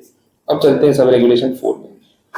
In the event of the offer price is incapable of being determined under any of the parameters specified in sub-regulation 3 without prejudice to the requirements of 5। तो पूरा जो ऊपर 3 पढ़ा ना, बहुत मेहनत की लेकिन कुछ समझ नहीं आ रहा जिसकी प्रोबेबिलिटी बहुत ज्यादा है। Incapable of being determined under the parameters, ऐसा नहीं कि आपको समझ में नहीं आ रहा तो काम चल जाएगा, वो पैरामीटर सेट नहीं हो रहे, उस हिसाब से तो डेटा अवेलेबल नहीं है, वो प्रॉब्लम है। तो बोले सर वैसे तो किसी को समझ नहीं आएगा, सब रेगुलेशन 3 कोई फॉलो क्यों करेगा, पर पता बाद में चलेगा 3 के बाद 4 पड़ेगा तब मालूम पड़ेगा यार 3 छोड़ सकते थे अपन नहीं समझ में आता चलता, पर वैसा नहीं है। बोला अगर डिटरमाइन नहीं हो सकता है, प्रैक्टिकली पॉसिबल नहीं है, तो दूसरा ऑप्शन क्या है अपने फेयर प्राइस। अपना मेन वर्ड पकड़ लो उसमें, fair price.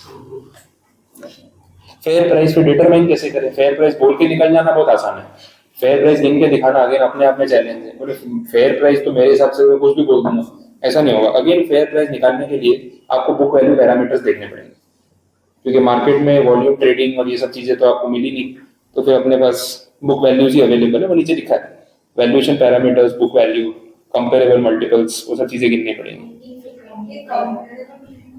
Comparable trading multiples का मतलब ये हो गया रेशियोज होते हैं, price to book ratio, price to earning ratio, ऐसे सब रेशियोज निकालते हैं। तो वो भी एक ऑप्शन होता है कि भाई सामने वाली कोई कंपनी है, उसका जो प्राइस है वो उसकी बुक वैल्यू के इतने टाइम्स है, और आप लोग सेम इंडस्ट्री में हो, पीयर हो, तो आपकी बुक वैल्यू के इतने टाइम्स अपन मल्टीपल लगा सकते हैं, किसी और का पीबी मल्टीपल या पी मल्टीपल अपने पे लगा दिया, वैसे सब भी होता है। That is comparable trading multiples, ये सब भी करते हैं। जुगाड़ तो करना पड़ेगा, ये कस्टम वैल्यूएशन और जीएसटी वैल्यूएशन ध्यान में हो ना, दूसरे का प्राइस अपने पे चिपका दिया, फिर अपने से ड्यूटी ले ली, वैसी सब चीजें। तो कंपेरेबल मल्टीपल्स सॉर्ट ऑफ वैसा फॉर्मेट है।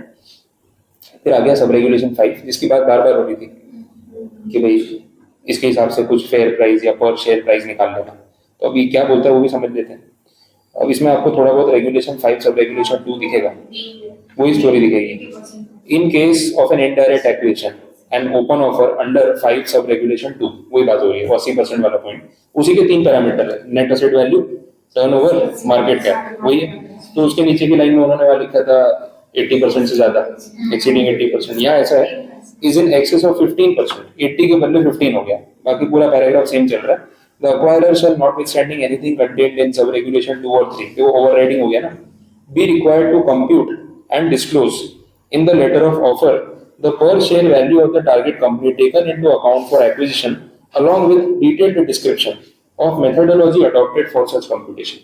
तो 2 और 3 नहीं चला होगा तभी 5 आया होगा, 2 और 3 से काम नहीं बना होगा।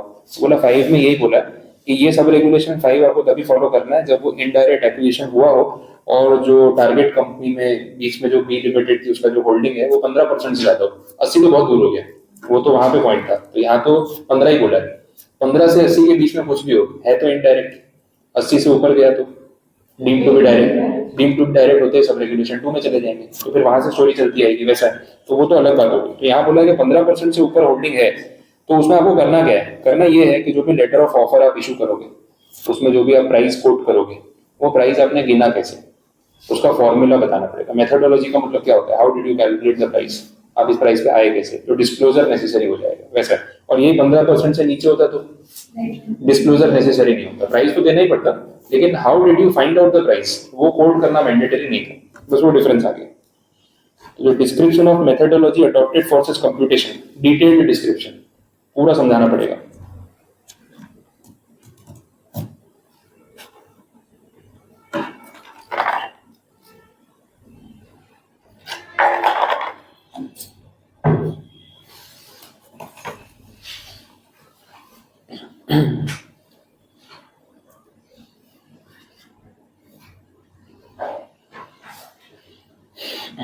ठीक है, बात समझ आई। तो लेटर ऑफ ऑफर में आपको डिटेल डिस्क्रिप्शन देना है कंप्यूटेशन का, ये मेन बात सब रेगुलेशन 5 बोलता है, अगर वो 15% से एक्सेस वाला होल्डिंग है तो। ठीक है, आगे बढ़ सकते हैं। एक्सप्लेनेशन में सेम बात रिपीट की है, वो वॉल्यूम वेटेड प्राइस 60 डेज वाली, तो वो आपको आइडिया लग जाएगा, मेरी जरूरत नहीं है। उसके बाद बॉक्स में वही चीज रिपीट की है। नेक्स्ट चलते हैं सीधा सीधा सब रेगुलेशन नंबर 6 पे। ये छोटे छोटे पॉइंट्स है, तो लैंग्वेज क्या है। For the purpose of sub regulation number 2 and sub-regulation number 3, वही direct or indirect, where the acquirer or any person acting in concert with him has any outstanding convertible instruments convertible into shares of the target company at a specific price. The price at which such instruments are to be converted into shares shall also be considered as a parameter under sub-regulation 2 and sub-regulation number 3. ऐसी बात वहाँ बीच में हुई भी थी convertible वाली, कि भाई अगर कन्वर्टेबल सिक्योरिटीज टारगेट कंपनी, अपन तो अक्वायरर, टारगेट कंपनी में हमारे पास ऑलरेडी कोई कन्वर्टेबल सिक्योरिटीज है जो हम ओन कर रहे हैं। कन्वर्टेबल है मतलब इन फ्यूचर वो कन्वर्ट होगी, अपफ्रंट प्राइस पता है कि किस प्राइस पे कन्वर्ट होने वाली है, ऐसा भी तो होता है, पहले ही बता दिया होता है कि इन फ्यूचर ये डिबेंचर इक्विटी में कन्वर्ट होगा, जब कन्वर्ट होगा तो इक्विटी का एक शेयर इतने रुपए का रहेगा, मतलब you know the price already. और अपन ने पीछे देखा कि पोटेंशियल वाला हो तो उसको भी आपको टोटल में काउंट करना है। यहाँ पे सेम बात बोल रहे हैं कि अगर टारगेट कंपनी में अक्वायरर के पास ऑलरेडी कोई कन्वर्टेबल सिक्योरिटीज है और वो कन्वर्ट होने वाली है इन फ्यूचर, और उसका एक स्पेसिफिक प्राइस पॉइंट आज ही पता है, तो जब अपन सब रेगुलेशन 2 या सब रेगुलेशन 3 के हिसाब से कैलकुलेशंस कर रहे हैं तो उसमें ये सिक्योरिटीज और इसका जो प्राइस है वो भी आपको टोटल में कंसीडर करके चलना है। वॉल्यूम वेटेड निकालोगे या कुछ भी करोगे, हाईएस्ट प्राइस निकालोगे, तो उन सारे फैक्टर्स में आपको इन सिक्योरिटीज को भी इंक्लूड करना है एज इक्विवेलेंट टू इक्विटी। भले ये आज इक्विटी नहीं है, ये तो कन्वर्टेबल है, फ्यूचर में कन्वर्ट होगी, लेकिन वहां पे जहां जहां शेयर्स की बात आएगी तो उसमें आपको इन सिक्योरिटीज को भी शेयर्स की तरह ही ट्रीट करना है। और प्राइस पॉइंट आपके पास ऑलरेडी है, तो you don't have a confusion कि किस प्राइस पॉइंट पे कंसीडर करो। आप ऐसा मान लो कि जैसे कन्वर्ट हो चुकी है, सिंपल ऐसा रखा तो आपका काम हो जाएगा। ये मैंडेटरी है वैसे बोला है, ठीक है, इससे ऊपर कुछ नहीं, इतना ही पॉइंट सिंपल बोल दिए कि कन्वर्टेबल सिक्योरिटीज आपके पास टारगेट कंपनी में ऑलरेडी है जो ये प्राइस पॉइंट पे कन्वर्ट होने वाली है इन फ्यूचर। आप सब रेगुलेशन 2 और 3 में कोई भी ऑफर प्राइस कंप्यूटेशन कर रहे हो तो आप इन कन्वर्टेबल सिक्योरिटीज को शेयर्स के बराबर गिनना और जो प्राइस पॉइंट डिसाइड हुआ है वो उसकी वैल्यू मान लेना, तो कंफ्यूजन नहीं होगा। तो वो टोटल शेयर्स के साथ साथ ये सिक्योरिटीज भी शेयर्स के बराबर मान ली जाएंगी। बाकी कैलकुलेशन वहां पे करना है, हम इस पॉइंट में कैलकुलेट कैसे करना है कोई बात नहीं कर रहे। हम सिर्फ इतना बोल रहे हैं कि सब रेगुलेशन 2 या 3 में ये कन्वर्टेबल सिक्योरिटीज को भी शेयर्स की तरह ही ट्रीट किया जाएगा और इनका प्राइस वही माना जाएगा जो डिसाइडेड है। बस इतना आपको करना है, बाकी कैलकुलेशन वहां देख लेंगे बस। मतलब सब रेगुलेशन 2 या 3 में जो डिसाइड हो वो इसका प्राइस मानना है जो पहले से नहीं, जो इसका प्राइस पहले से डिसाइडेड है कन्वर्टेबल प्राइस। हमें सिर्फ यहाँ पे क्वेश्चन ये है कि मेरे पास ना टारगेट कंपनी में कुछ डिबेंचर्स पड़े हुए हैं, वो डिबेंचर्स इन फ्यूचर इक्विटी में कन्वर्ट होने वाले हैं, तो इन शॉर्ट वो भी तो इक्विटी हुई। आज इक्विटी नहीं, आज डिबेंचर है, फ्यूचर में इक्विटी में कन्वर्ट हो जाएगी। और अभी ये सब ओपन ऑफर का प्राइस देना और ये सब बात चल रही है, तो ओपन ऑफर का प्राइस कैलकुलेट करना है। प्राइस कैलकुलेट करने के लिए रेगुलेशन कौन सा है, 8 का सब रेगुलेशन 2 और 8 का सब रेगुलेशन 3। तो उसमें बोला है कि जब आप उसमें कैलकुलेशन करते हो तो आप ये देखते हो ना कि टोटल कितने शेयर्स आउटस्टैंडिंग है, उनकी हाईएस्ट ट्रेडेड प्राइस क्या है, अगर फ्रीक्वेंटली ट्रेडेड नहीं है तो फेयर प्राइस क्या है, बुक वैल्यू के बेसिस पे निकाल लो, ये सब कर रहे हो। अब उस पॉइंट पे जो मेरे पास डिबेंचर पड़े हैं उसको उस कंसिडरेशन में लेना है या उसको साइड पे रखना है। तो बोला नहीं, वो डिबेंचर्स को भी आपको ऐसे ही कंसीडर करना है जैसे कि वो शेयर्स है। बोले फिर प्राइस क्या लूं, मार्केट प्राइस के बराबर गिनूं या फेयर प्राइस निकालूं या बुक वैल्यू लूं, बोले कुछ दिमाग नहीं लगाना है। जो डिबेंचर्स इशू हुए हैं उसका तो प्राइस आपको पहले से कोट करके दिया होगा ना ऑफर डॉक्यूमेंट में कि भाई 3 साल के बाद ये डिबेंचर इक्विटी में कन्वर्ट हो जाएंगे और एक शेयर 90 रुपए का होगा। ये प्राइस पॉइंट तो डिसाइडेड है, 90 रुपए सीधा उठा के प्राइस मान लो, बात समझ आ गई। तो आपको प्राइस वही मानना है जो आपके डॉक्यूमेंट में ऑलरेडी प्री नेगोशिएटेड है। अब इस पॉइंट पे इन कन्वर्टेबल सिक्योरिटीज के लिए ना आपको मार्केट प्राइस की कोई जरूरत है, ना आपको बुक वैल्यू, ना फेयर प्राइस की कोई जरूरत है, because the price is already decided. तो इनको आपको शेयर्स के फॉर्म में कंसिडर करना है। और वो 8 सब रेगुलेशन 2 में जब सारे शेयर्स आप कंसिडर कर रहे हो कोई वॉल्यूम प्राइस पे, कोई फेयर प्राइस पे, तो उसमें इसको भी शेयर की तरह ही कंसिडर करना। At what price? Specified price. और स्पेसिफाइड कहाँ पे? डिबेंचर के ऑफर डॉक्यूमेंट, वहां से उठाया हुआ प्राइस आपको कंसिडर करना। अब देख लो लैंग्वेज पढ़ के वापस, एक ही पैराग्राफ है, बात समझ आएगी।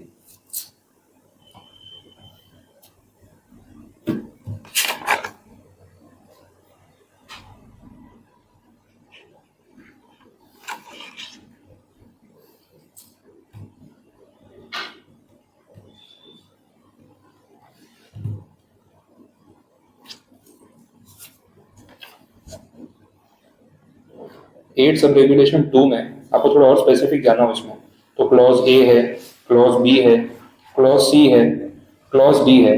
ये सारे क्लॉजेज में आपने एक्विजिशंस किए किसी कंपनी के, टारगेट कंपनी के शेयर्स के, फिर वो 1 to 1 किए होंगे ए क्लॉज में, मार्केट से किए होंगे बी क्लॉज में, वो सब चीजें हैं। तो वहां पे ये डिबेंचर्स भी तो अक्वायर हुए होंगे जो कन्वर्टेबल है, या उसके पिछले 52 हफ्ते में, पिछले 26 हफ्तों में अक्वायर हुए होंगे, तो वो तो इन फ्यूचर कन्वर्टेबल है। तो फिर उनको आप डिबेंचर्स की तरह ट्रीट करोगे वहां पे या शेयर्स की तरह? तो बोला शेयर्स की तरह। तो वहां पे वो हाईएस्ट नेगोशिएटेड प्राइस में, ऐसा भी तो हो सकता है कि ये डिबेंचर्स का प्राइस हाईएस्ट में आ जाए, वेटेड एवरेज में इनकी वजह से भी तो एवरेज में फर्क पड़ेगा, वैसी बात होगी, तो इसलिए वो रेलेवेंट होगा।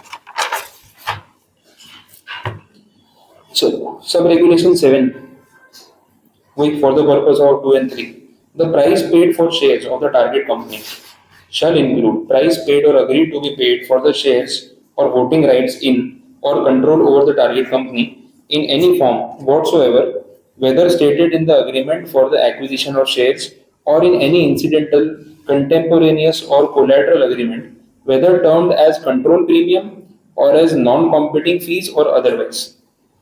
सिंपल कर देता हूँ, टारगेट कंपनी में शेयर्स एक्वायर किए, शेयर्स एक्वायर करने के लिए प्राइस पे किया, तो अगर सीधा सीधा बोला है कि शेयर का भाव है तो क्लियर ही हो गया, लेकिन आपने उसको नाम दूसरा दे दिया, फॉर अक्वायरिंग कंट्रोल और voting rights in the target company we are paying a premium. तो बोला इसको जो भी नाम दो, ये शेयर का भाव है और कुछ नहीं, नाम कुछ भी दे दो उससे फर्क नहीं पड़ेगा। आप शेयर्स के बदले टर्म यूज कर लो कंट्रोल, शेयर के बदले टर्म यूज कर लो वोटिंग राइट, और price paid for the share के बदले आप यूज कर लो प्रीमियम और नॉन कॉम्पिटिंग फीस और अदरवाइज, कुछ भी नाम दे दो XYZ। अल्टीमेटली ट्रांजैक्शन का सब्सटेंस क्या है वो मैटर करता है, फॉर्मेट क्या है मैटर नहीं करता। सब्सटेंस ओवर फॉर्म, फॉर्म में आपने बोल दिया it is a premium for exercising more control, मैं सीधा बोलो ना, शेयर खरीदा और पैसा दिया। कंट्रोल क्या होता है? आपको शेयर ही मिला है ना, और प्रीमियम क्या है? उसका पैसा दिया। तो नाम कुछ भी रख दो, अगर अल्टीमेट ट्रांजेक्शन में शेयर मिला है और आपने पे किया है तो that is actually price paid for the share. नाम घुमाने से कोई फर्क नहीं पड़ेगा। वैसे नाम घुमाने की बात आएगी क्यों? ट्रिगर पॉइंट से बचने के लिए। कोई नाम घुमाएगा क्यों? ट्रिगर पॉइंट से बचने के लिए, क्योंकि 25% से ऊपर चला जाएगा तो फालतू का ना मुझे फिर ओपन ऑफर देना पड़ेगा। Don't name it as price paid for the share, name it as non competing fees, name it as premium. समझ आ गया? तो नाम में कुछ नहीं रखा है यहाँ पे, एक्चुअल में क्या हो रहा है देखा जाएगा। बहुत घुमाते हैं कंपनी वाले, कम थोड़ी।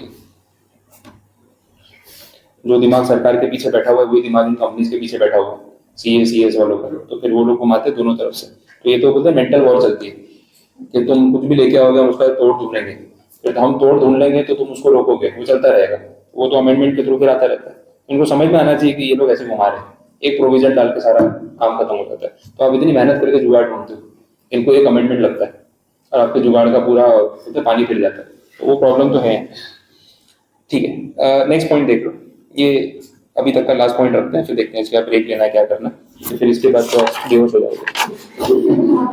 हाँ ऑलमोस्ट तो वहाँ तक आ गए होंगे। क्या कितना? 1:10। हाँ तो ठीक है, मैंने एक बार सोचा था कि यहाँ इंटरवल ले लेंगे, फिर आपकी कैपेसिटी होगी।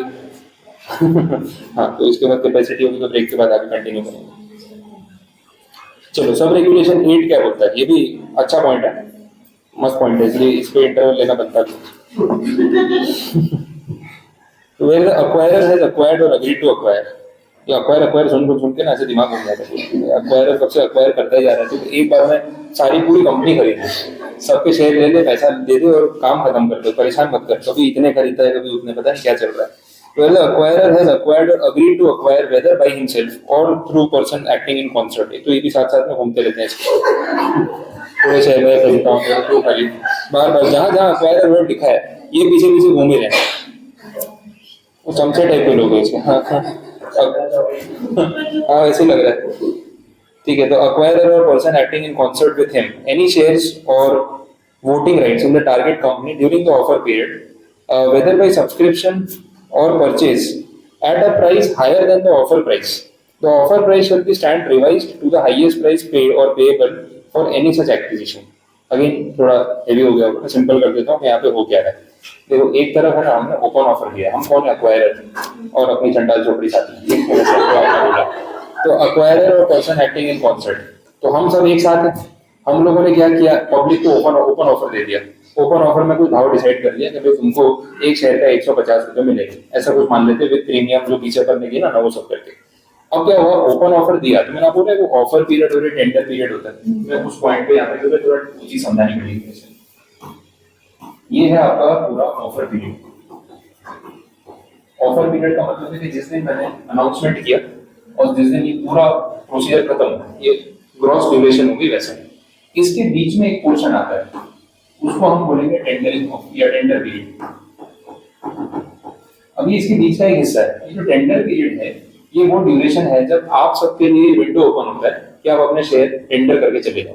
मतलब you have accepted my offer, 150 रुपए में शेयर बेचने के लिए आप रेडी हो और आपने आके शेयर जमा करा दिए, तो ये विंडो आपके लिए ओपन है। इसके पहले एक्सेप्ट नहीं होगा, इसके बाद एक्सेप्ट नहीं होगा, क्योंकि फिर इसके बाद तो क्या वो पैसा देने का प्रोसीजर शुरू होगा और आपके शेयर जो है मेरे हो जाएंगे। और इसके पहले मैंने पब्लिक अनाउंसमेंट किया, फिर किसी को ऑब्जेक्शन हो, वो सब जो स्टोरी चलती है वो वाला पार्ट। अब पॉइंट ये है, यहाँ पे ऐसा बोल रहे हैं कि मैंने आपको जो ऑफर प्राइस दिया वो कितना है, 150 रुपए। अब आप सब शेयर होल्डर सोच रहे हो कि भाई इससे पहले यहाँ से पहले डिसीजन ले लेना है, क्योंकि ये विंडो है, फिर इसमें अप्लाई करना है, तो खरीदना है कि मतलब 150 रुपए में शेयर बेचना है कि नहीं बेचना है, वो डिसीजन आप सब ले रहे हो। मीनवाइल ऐसा हुआ कि मैंने ना यहाँ पे कुछ डील कर ली, मतलब आपको सोचने का टाइम दे दिया, 150 रुपए का ऑफर देके आपको छोड़ दिया। मीनवाइल ओपन मार्केट से कहीं से मैं और शेयर एक्वायर कर रहा हूँ, मुझे तो शेयर खरीदने हैं, तो और कहीं से मुझे शेयर्स मिल रहे हैं, मैं वो शेयर भी एक्वायर करने की कोशिश कर रहा हूँ। थोड़ा पैरेलल चल रहा है, आपको सोचने का टाइम दिया, 150 रुपए का ऑफर देके छोड़ दिया कि भाई घर जाओ सोच के बता देना। अब मैं तो अपने जुगाड़ में लगा और शेयर एक्वायर कर रहा हूँ। पैरेलली अगर मैं कहीं और से शेयर एक्वायर कर लूँ और वो डील मैंने कर दी 175 रुपए में, मतलब वहां पे मैंने 175 दिया एक शेयर का, और बाद में अगर आपको ये पता चला कि वहां 175 में डील हुई है, आपका क्या रिएक्शन होगा? बोले हम पागल बैठे थे, हम 150 मान लें, तुम यहाँ वहां पे 175 दे रहे हो तो हमको क्यों नहीं दे रहे हो? यही है sub regulation eight. Sub regulation eight ऐसा बोल रहा है कि इस ड्यूरेशन में, देखो टेंडर पीरियड में तो अलाउड नहीं है, टेंडर पीरियड में मैं बाहर डील नहीं कर सकता हूँ, वो प्रोविजो आने वाला है, ठीक है। लेकिन टेंडर पीरियड के पहले ड्यूरिंग द ऑफर पीरियड, यहाँ पे कहीं पे अगर मैं बाहर भी कोई और डील कर लेता हूँ आपको प्राइस कोट करने के बाद, और वो डील आपको जो प्राइस दिया ना ओपन ऑफर प्राइस उससे हायर रेट पे हुई है, तो बाय डिफॉल्ट आपको दिया हुआ ये ऑफर जो है वो हो जाएगा रिवाइज, और रिवाइज होके कहाँ चला जाएगा? Same price. तो भेदभाव नहीं होना चाहिए ना, फिर आपको लगेगा हमारा ही काट लिया, बाहर जाके 175 दिया, यहाँ 150 में डील हो गई, हमको किसी ने बताया नहीं, तो ये तो चीटिंग हो गई ना भाई, 25 रुपये हमको मिलने चाहिए ऊपर, गलत हो गया। तो बोला वो गलत जो है वो सेम होने नहीं देगा, ठीक है। तो रेगुलेशन 8 और उसका सब रेगुलेशन यही बात कर रहा है। आपको चाहिए तो अब लैंग्वेज वापस पढ़ लो, प्रोवाइडेड दैट पे अभी मत जाना, तो उसमें फिर एक पॉइंट आता है, पहले आप सिर्फ मेन पैराग्राफ पढ़ो, बात समझ आ गई।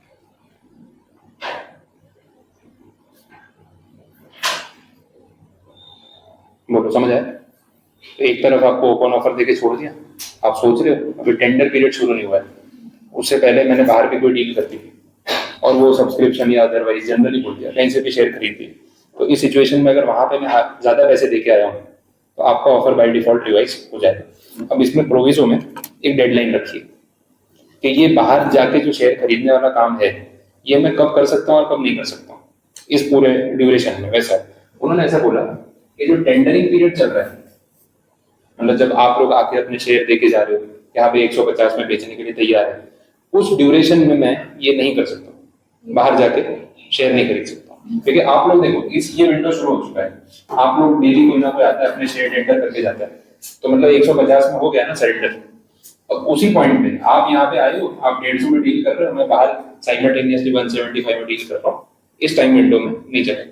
प्रोविजो बोल रहा है कि जब तक टेंडरिंग पीरियड चल रहा है शुरू से लेकर एंड तक, इस ड्यूरेशन में मैं बाहर जाके ये डील नहीं कर सकता हूँ। प्रोविजो में ऐसा लिखा है।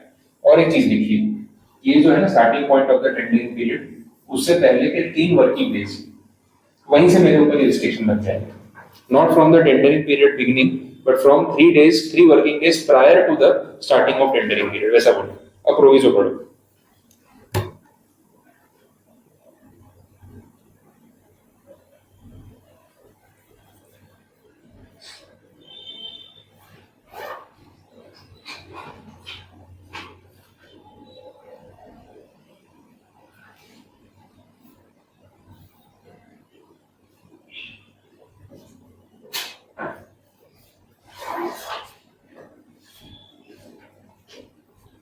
बात समझे?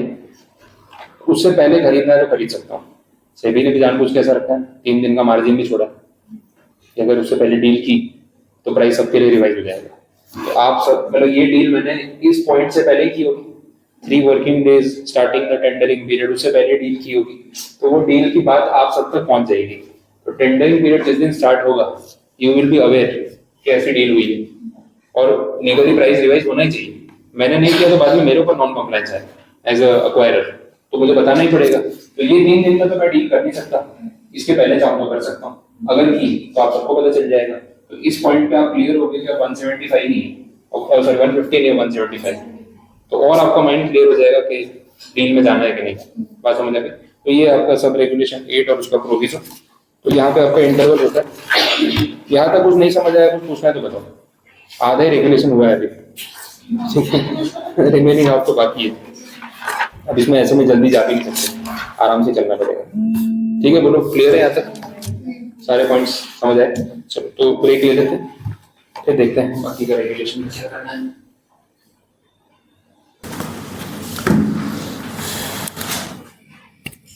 चलिए अपने टॉपिक कंटिन्यू कर लेते हैं। बात हो रही थी कॉर्पोरेट रिस्ट्रक्चरिंग टेकओवर रेगुलेशंस, और उसमें भी स्पेसिफिक रेगुलेशन नंबर 8 चल रहा जो ओपन ऑफर के प्राइसिंग की बात कर रहा है, तो ज़्यादा ही बात कर रहा है। देखो आधा रेगुलेशन अपन ने निपटा लिया इंटरवल के पहले।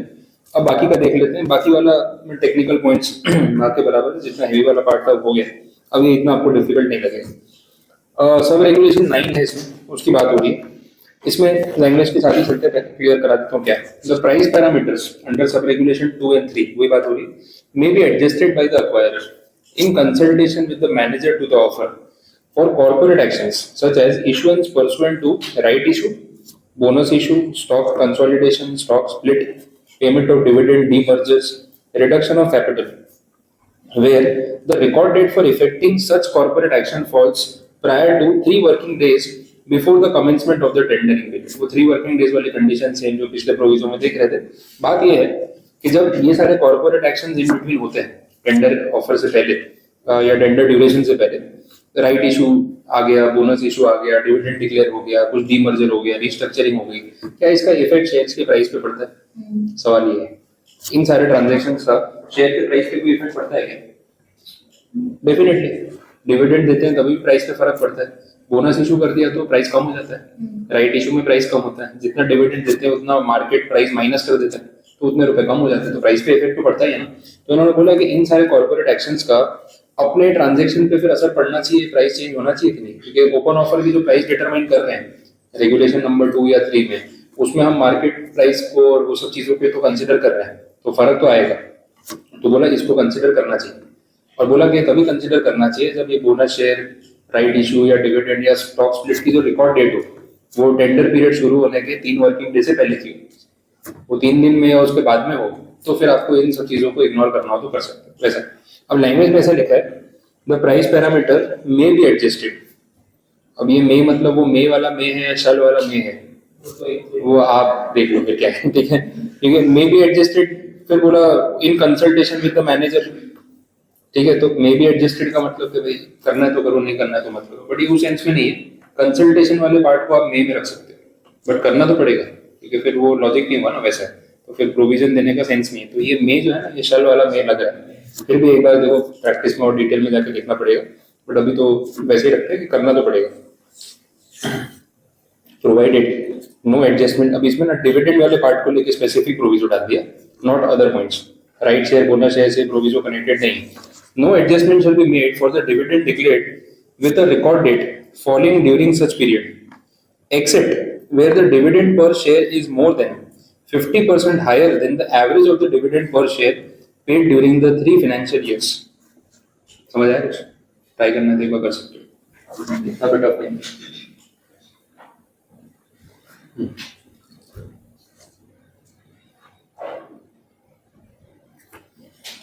डिविडेंड वाले में पहले तो बोल दिया कि एडजस्टमेंट करने की जरूरत नहीं है, एक्सेप्ट एक्सेप्ट का मतलब कि फिर एडजस्टमेंट करना पड़ेगा। कब करना पड़ेगा? जब कुछ ज्यादा डिविडेंड दे दिया आपने। कितना? पिछले 3 साल के एवरेज से 50% ज्यादा था। तो पिछले 3 साल से अगर आप 10 रुपए डिविडेंड दे रहे थे, इस बार 16 रुपए दे दिए, तो हो गया ना 50% से ज्यादा। तो उस कंडीशन में फिर more than 50% higher than the average बोला है, उस कंडीशन में फिर आपको डिविडेंड की वजह से प्राइस पे होने वाला जो इम्पैक्ट है वो एडजस्टमेंट करना पड़ेगा कंपलसरी ऐसा। और ये डिविडेंड डिक्लेयर कब हुआ था?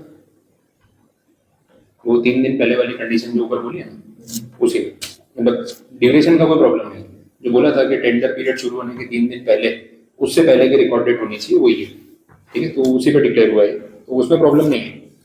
लेकिन इतना ज्यादा डिविडेंड डिक्लेयर कर दिया कि कंपलसरीली आपको प्राइस पे जो भी इम्पैक्ट है उसका एडजस्टमेंट करना ही पड़ेगा। अगर 50% से कम होता तो फिर तो चलता, नहीं करते तो चलता ऐसा। अब इसको रिलेट करने जाए ऊपर मे वाले से, तो फिर देखो मे पढ़ने में मे लग रहा है, लेकिन ऐसे तो समझ के तो लग रहा है कि आपको चेंजेस करने चाहिए। बट डिविडेंड वाले में हाँ प्रोविजन है ना, ये बोल सकते हैं कि डिविडेंड वाले में 50% से ऊपर होगा तो ही वो शैल होगा, 50 से नीचे वाले में फिर वो एक्चुअली में ऑप्शनल हो गया, नहीं करोगे तो चलेगा। अच्छा बोला no adjustment shall be made, करना ही नहीं, ऑप्शन भी नहीं दिया, नहीं बोल दिया। तो डिविडेंड वाले मैटर में 50% से नीचे वाला सिनेरियो हो तो एडजस्टमेंट करने की जरूरत है, क्योंकि no adjustment shall be made बोला है, ऐसा नहीं बोला है करना है तो करो, नहीं करना है तो मत करो, करना ही नहीं है वैसा है। बट ऊपर रेगुलेशन में जो टॉपिक है उसमें जो मे लिखा था वो बोलने में तो मे लग रहा है, लेकिन एक्चुअली में तो आपको वो सब इफेक्ट्स देने पड़ेंगे। बट डिविडेंड वाला केस प्रोविजन में स्पेशल केस हो गया वैसा। नेक्स्ट देखते हैं सब रेगुलेशन 10 क्या बोल रहा है, ये भी अच्छा पॉइंट है। बोला वेयर द अक्वायरर और person acting in concert with him acquires shares of the target company during the period of 26 weeks after the tender period. अभी तक सब बिफोर चल रहा था, ड्यूरिंग में अलाउड नहीं है, उसके 3 दिन पहले तक अलाउड है, प्राइस बढ़ा के दिया तो सबको बढ़ा के देना पड़ेगा, वही बात चल रही थी वो 150 का 175। यहाँ पे ऐसा बोला है कि उसके बाद टेंडर पीरियड खत्म होने के बाद अगले 26 हफ्ते में आपने अगर शेयर्स खरीदे at a price higher than the offer price, the acquirer and person acting in concert shall pay the difference between the highest acquisition price and the offer price to all the shareholders who shares were accepted in the open offer. और उसकी deadline है within 60 days from the date of such acquisition. अगले 26 हफ्तों में अगर आपने बाद में जाके महंगे में शेयर खरीदे किसी और से, मतलब इनको तो 150 दे के निपटा दिया, फिर बाहर जाके बाद में 170 में खरीद रहे हो अगले 26 हफ्ते में, तो इनको वो डिफरेंस के 20 रुपए घर जाके देके आने पड़ेंगे कि लो भाई तुम्हारे 20 रुपए और ले लो। समझ आ रही? ये कंडीशन होगी। बट इसमें फिर आ गया प्रोवाइडेड दैट, उसका मतलब ऐसी कुछ कंडीशन आएंगी जहाँ पे आपको ये 20 रुपए नहीं देने पड़ेंगे। और वो कंडीशन क्या है? This provision shall not be applicable to the acquisitions under another open offer. वो तो फिर अलग ही स्कीम हो गई, तो ऑफर तो ऑफर है, ठीक है। तो लिमिटेड ऑफर था, आपको 150 पे ऑफर किया, बाद में फिर से ओपन ऑफर निकाला, यही रेगुलेशंस के हिसाब से उसमें 160 ऑफर करते हैं। अब ये तो किस्मत की बात है, इसमें ऊपर के 10 रुपए हमसे नहीं मांग सकते क्योंकि वो ओपन ऑफर क्लोज हो चुका है, ये दूसरा ओपन ऑफर, तो बोले वो पॉइंट एप्लीकेबल नहीं होगा। और pursuant to the delisting regulations, मतलब ओपन ऑफर आपने इस रेगुलेशन के हिसाब से दिया हो, SC/ST के हिसाब से या डीलिस्टिंग रेगुलेशन के हिसाब से, डजंट मैटर। ओपन ऑफर है, पुराना वाला खत्म हो चुका है, ये नया वाला है, तो पुराने में आपको जो प्राइस मिल गया वो अपनी जगह, अब इनको जो ऑफर कर रहे हैं वो अपनी जगह, मार्केट कंडीशन के हिसाब से होता है, ये तो पॉइंट रहेगा। और open market purchases made in the ordinary course on the stock exchange. Open market से खरीदा, स्टॉक एक्सचेंज पे खरीदा, तो जो मार्केट भाव था वो दे दिया। मार्केट में भाव ऊपर चल रहा है तो क्या कर सकते हैं, वो फिर आपके लक वाली बात होगी ना। वैसे not being negotiated acquisitions, not being का मतलब कि प्रोविजन से बाहर जा रहा है तो इसमें आपको देना पड़ेगा, है ना। Not being negotiated acquisitions of shares of the target company whether by way of bulk deal, block deal और in any other form. Bulk deal, block deal negotiated होती है, डिस्कस किया जाता है कि भाई इतने पैसे में डील होगी, तो वहां पे तो फिर आपने नेगोशिएट किया सामने वाले से। ओपन मार्केट से स्टॉक एक्सचेंज पे मार्केट भाव पे नहीं खरीदा, ये नेगोशिएटेड। तो नेगोशिएटेड में अगर आपने ज्यादा पैसे दिए तो फिर इन बाकी लोगों को भी आके आपको पैसे देने पड़ेंगे जिनसे पहले डील हो गई थी और ओपन ऑफर में पे कर दिया था वैसा। तो प्रोविजो में भी दो पॉइंट हो गए, प्रोविजो को एक्सेप्शन का एक्सेप्शन आ गया तो वापस वो उस कैटेगरी में कवर हो गया ना वैसा। बोलो बात समझे, क्लियर हुआ। नेक्स्ट 11th वाला पॉइंट।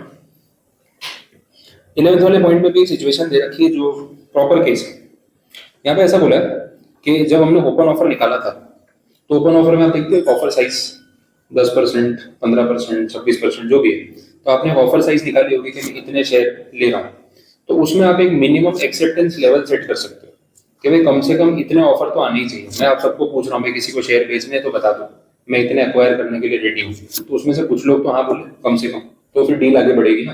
तो that is called minimum level of acceptance, कि इतने कम से कम लोग मेरा ऑफर एक्सेप्ट करेंगे तो कुछ बात समझ आएगी वैसा। अब अगर ये मिनिमम लेवल ऑफ एक्सेप्टेंस नहीं आता है तो मैं क्या कर सकता हूँ।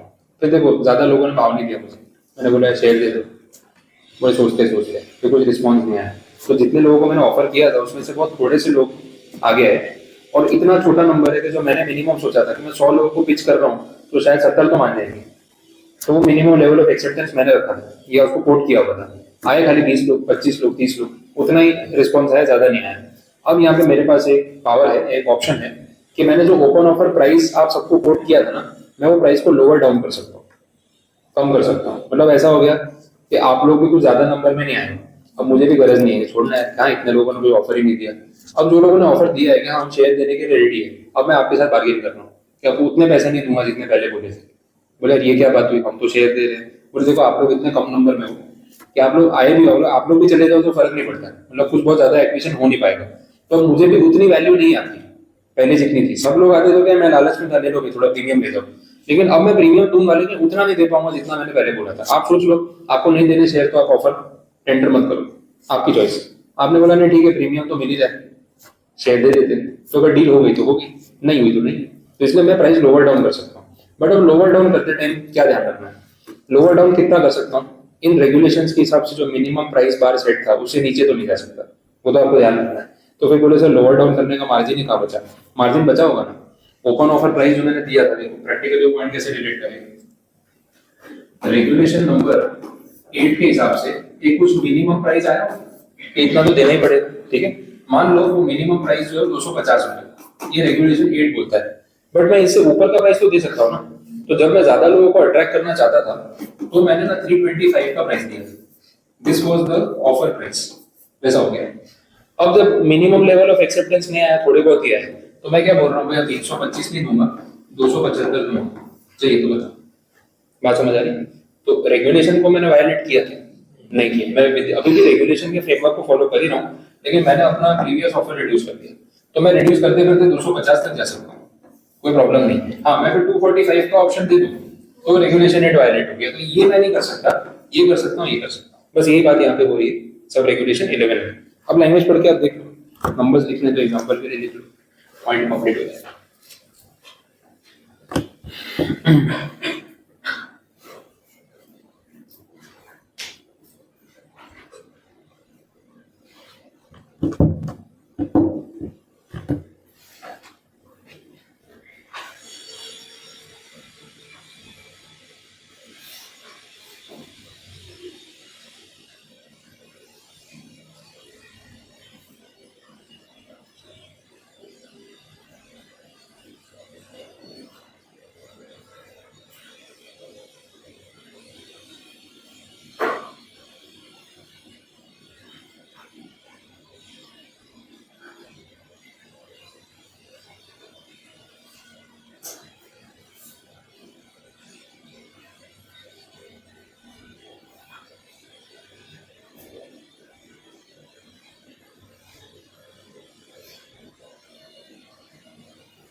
बोलो कंडीशन समझ आ गई, पूछना है कुछ इसमें? Next sub regulation 12, in case of any indirect acquisition other than 5 सब रेगुलेशन 2। 5 सब रेगुलेशन 2 आपको पता ही क्या है, उसमें इनडायरेक्ट एक्विजिशन, उसके अलावा और कोई तरीके से कोई इनडायरेक्ट एक्विजिशन की हो, थोड़ा ओपन एंडेड सा पॉइंट हो गया, ठीक है, वो तो स्पेसिफिक था। The offer price shall stand enhanced by an amount equal to, offer price जो आपने दी है ना वो बढ़ जाएगी, मतलब समझो ब्याज लगेगा आपका, जितना डिले होगा ना उतना आपको प्राइस बढ़ा के देना पड़ेगा, कुछ वैसी कंडीशन है क्योंकि इनडायरेक्ट एक्विजिशन हो रहा है और उसमें कुछ टाइम गैप आ रहा है।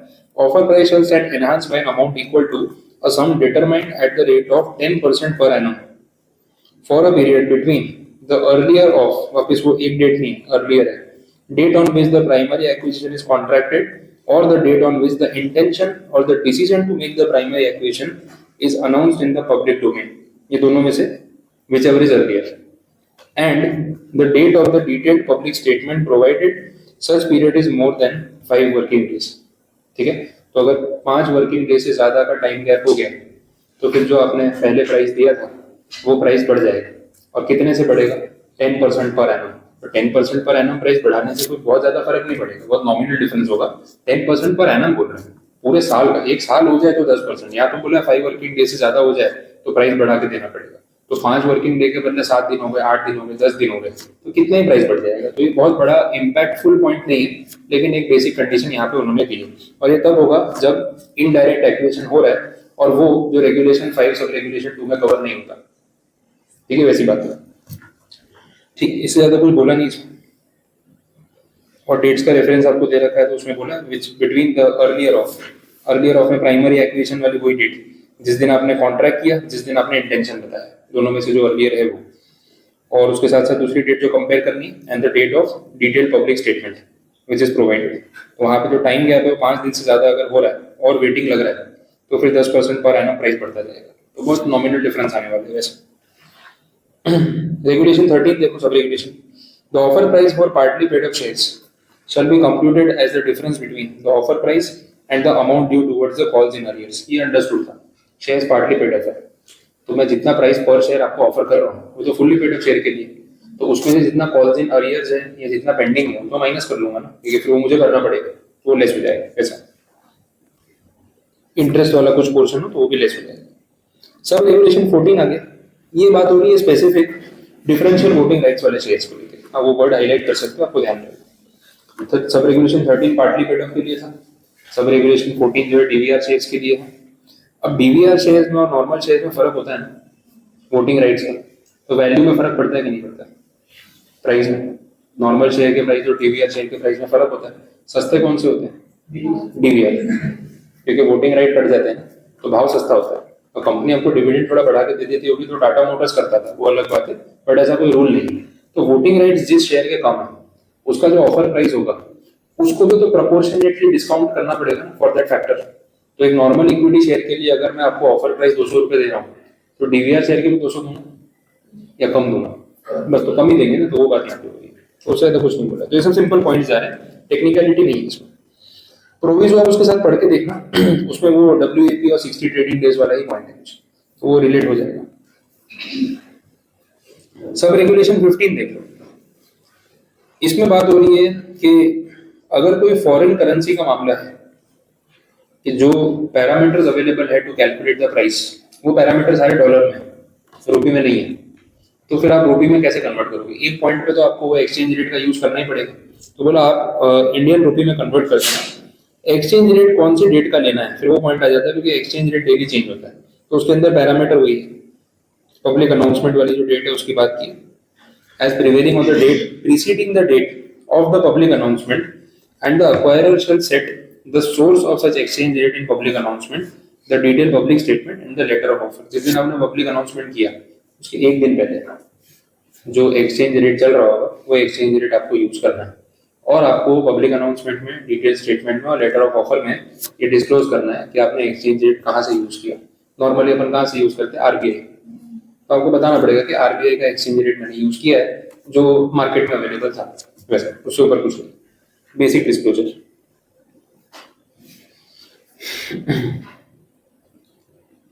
नेक्स्ट पॉइंट, सब रेगुलेशन 16, बोला for the purpose of clause E of sub regulation 2 and sub regulation 4। पहले देख लो clause E of sub regulation 2 क्या है।